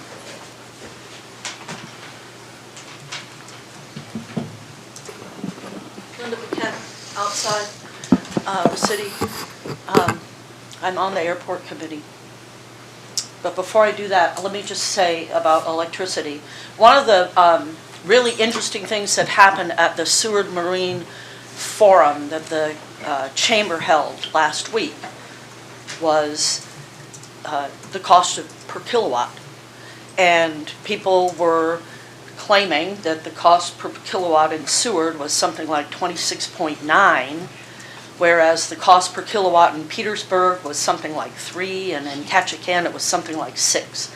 So that just relates to the high cost of living in Seward and getting to the bottom of why there's such a difference in those prices. I mean, Petersburg and Ketchikan are, I don't know what their power sources are, or if they generate their own, but they're in Alaska. You know, then they were comparing to Seattle and Portland, but I don't care about those numbers because it's not Alaska, but we need to lower our kilowatt cost. So about the airport. As I was sitting listening to the manager talk to you, I realized that maybe there's some background that some people in the room don't have. And one of the things that's been really revealing to me when I've gone to these meetings is that if you just listen to DOT, you walk out of the room thinking, well, of course, I mean, that's what has to happen. But then when you talk to everybody else that's been involved in this process, stakeholders, pilots, airplane owners, you find out that there's a history here. First of all, there's a history where DOT themselves moved the river and then never put it back.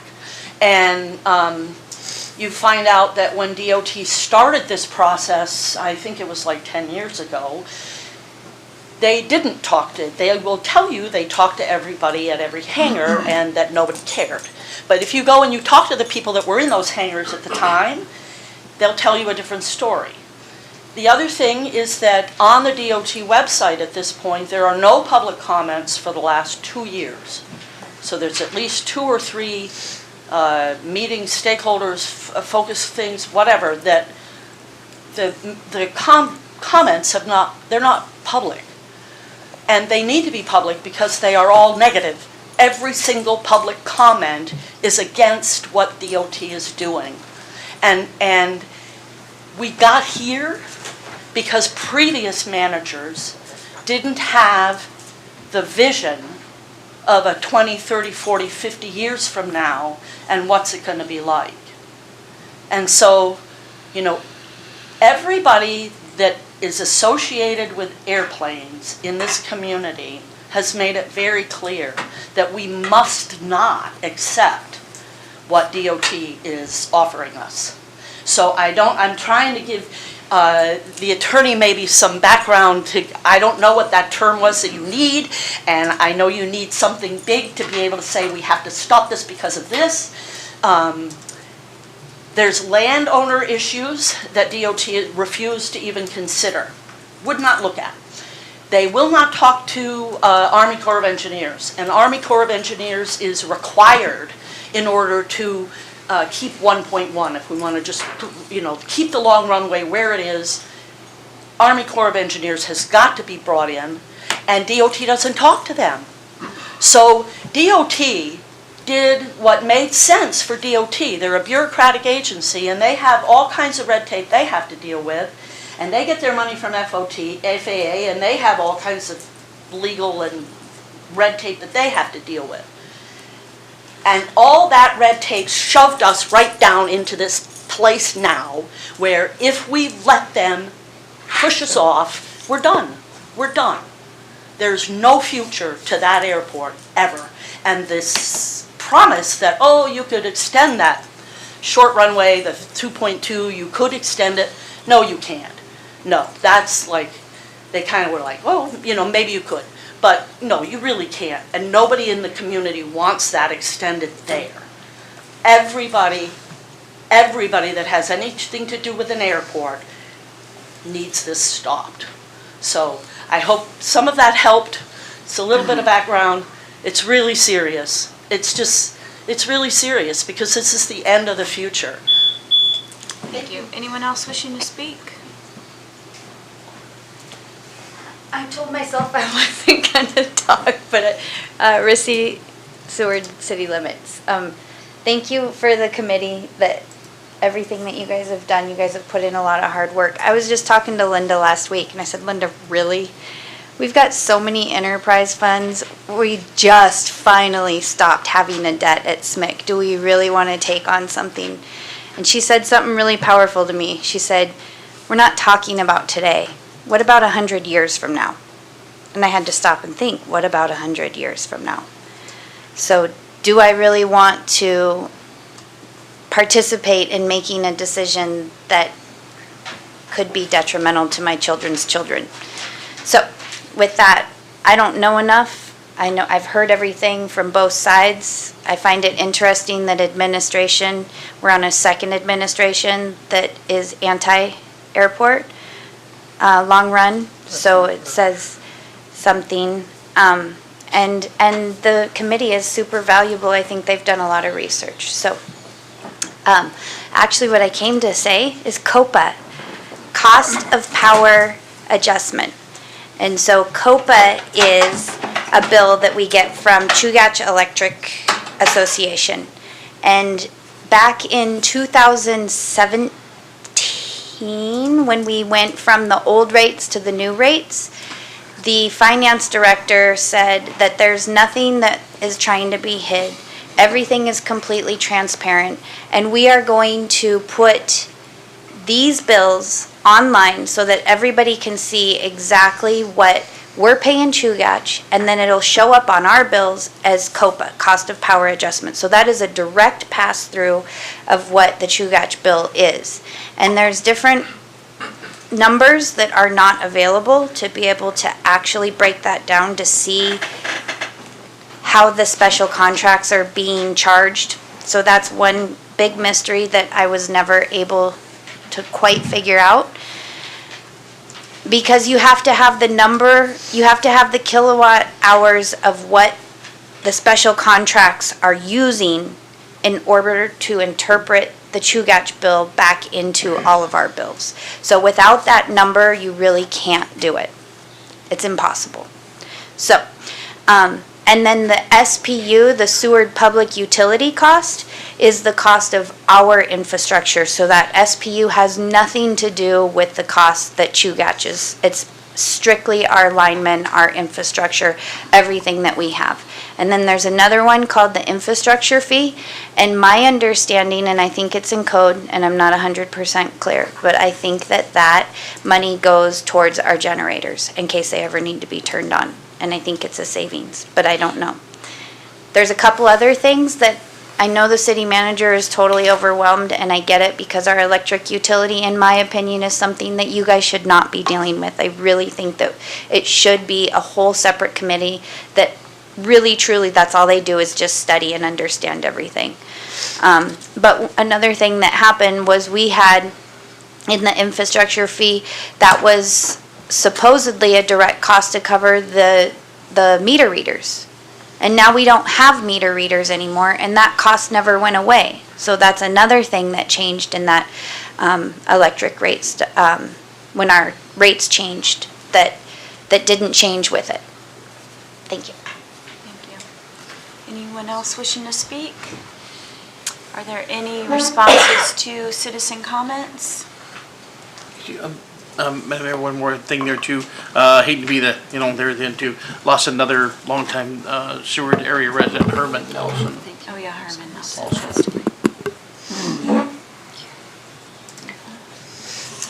Okay, if there's no further response, so we'll make a motion to go into executive session to evaluate the city attorney. Yes. Mayor, I would recommend you do that in open session unless you have something that calls into question my moral turpitude. At that point, it would be appropriate to do executive session, but otherwise, it's not a luxury that we have. Is anyone planning on bringing the attorney's moral turpitude into question? Yes? I am. I would like at least part of it in executive session, so that I can speak candidly, but that is also. Son? Yes. As much as I'm guessing, I would like to have that in executive session. As a matter of law, the attorney-client privilege relationship I have with the council is incredibly narrow because it is protected by the Open Meetings Act. That means that you can say that I'm bad at my job, you can criticize my work, and that is appropriate to do in public. And if you are going to say I lied about something or something like that, then that is something that is appropriate for executive session. So I know it may be difficult for me, but it's definitely the correct thing to do legally. I have a specific question about an executive session that was held and the discussion that was in that session. That's the reason why I feel that I don't think I can bring that out and say that in public, so. No, that's a good point. So if you want to speak to the specifics of a attorney-client privilege communication, we can also do those in executive session. Okay. So this is for the evaluation. But does that comment might be in the context of the evaluation, Yes. correct? Okay, so let's, If you want to start it in there, and then we can end with that. I mean, we only have half an hour. okay, so let's, do you want to take a 5-minute break? Just, yeah. Okay, let's take a 5-minute recess till 11:35. Sorry. That's okay.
end.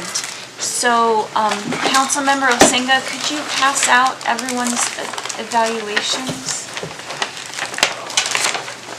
And then I can't remember, I'm hoping that you got a copy of the compilation. I did, yes. Okay, thank you.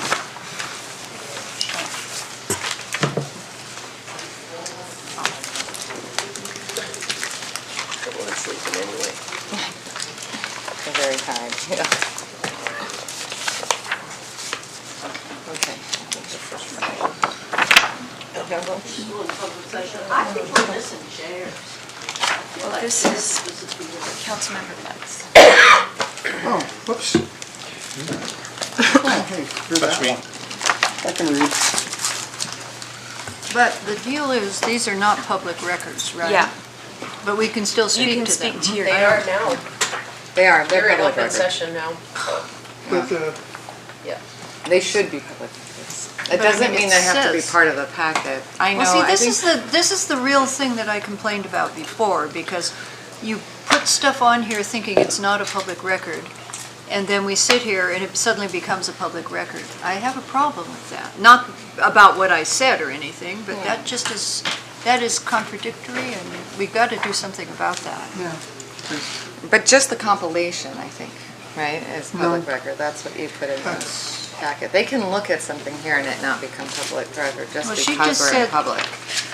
So are you talking about the, but at the same time, if someone makes a public records request for comments regarding the city attorney and they are not city attorney-client privileged information, so it wouldn't be subject to redaction, then, and I'm sure what has happened is, you know, 2 attorneys, 3 opinions, right? Isn't that the saying? What's happened is, over time, people have developed practice with the city.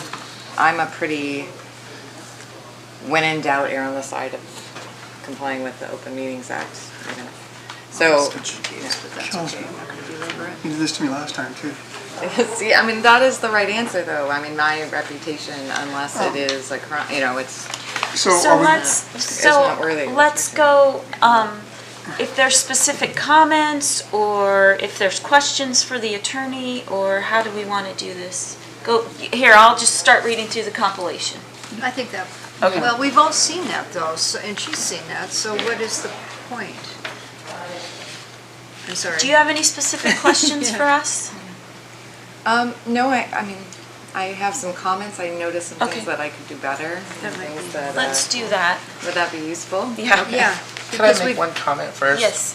This was in, so we're gonna start with the first one, right? Acts as chief legal consultant. Advise the city on all matters of law. All matters of law explanations are broad and seem to err on the side of administration in large swaths and sometimes long explanations that seem to get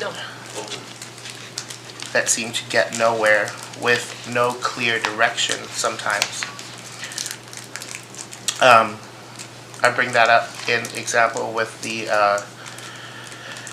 when you were on the phone the one time and Councilmember Lane had made a motion and it was a direction to the city manager to look into or to change the batteries on the phone system that were from Low Point where they weren't getting the communication to the city dispatch.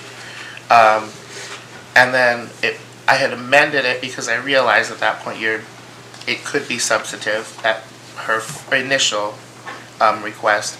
But the second one on my amendment was that that the city manager look into the battery situation and what had happened in that situation to figure out what we need to do so that that doesn't happen again.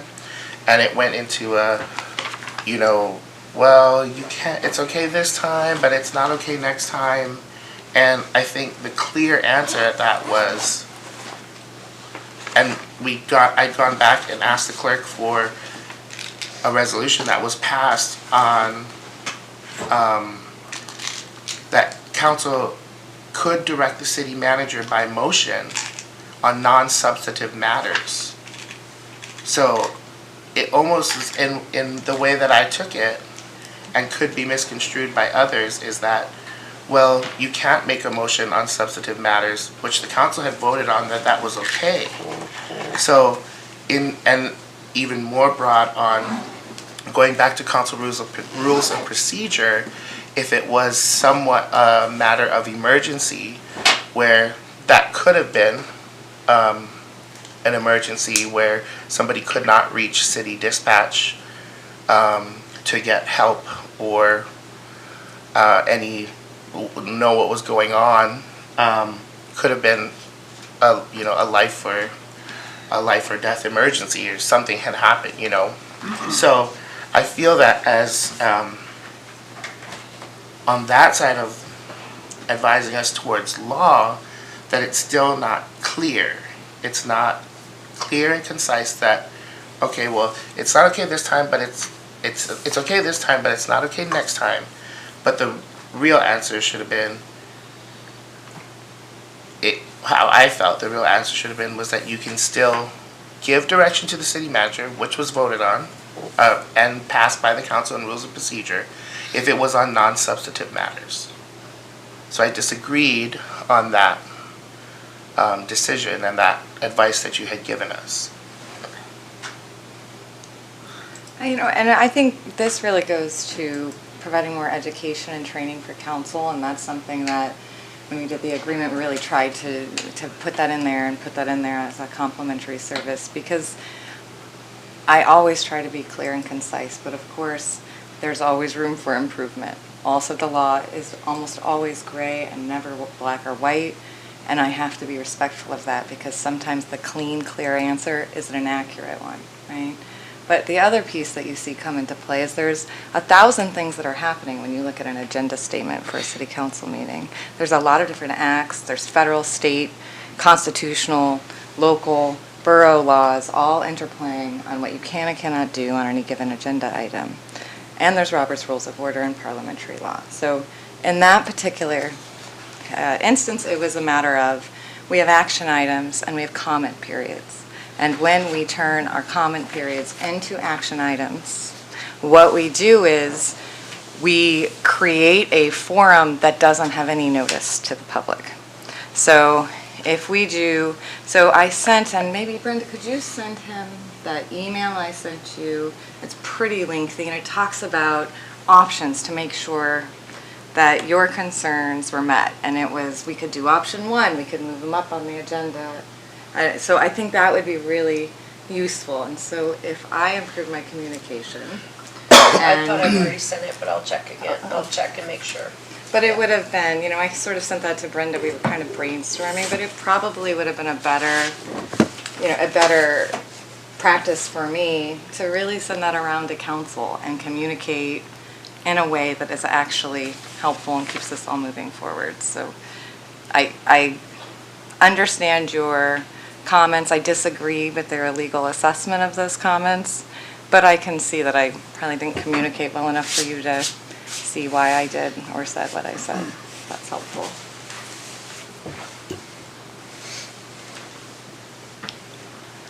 So can we give Holly Wells a minute can she make some comments? Okay.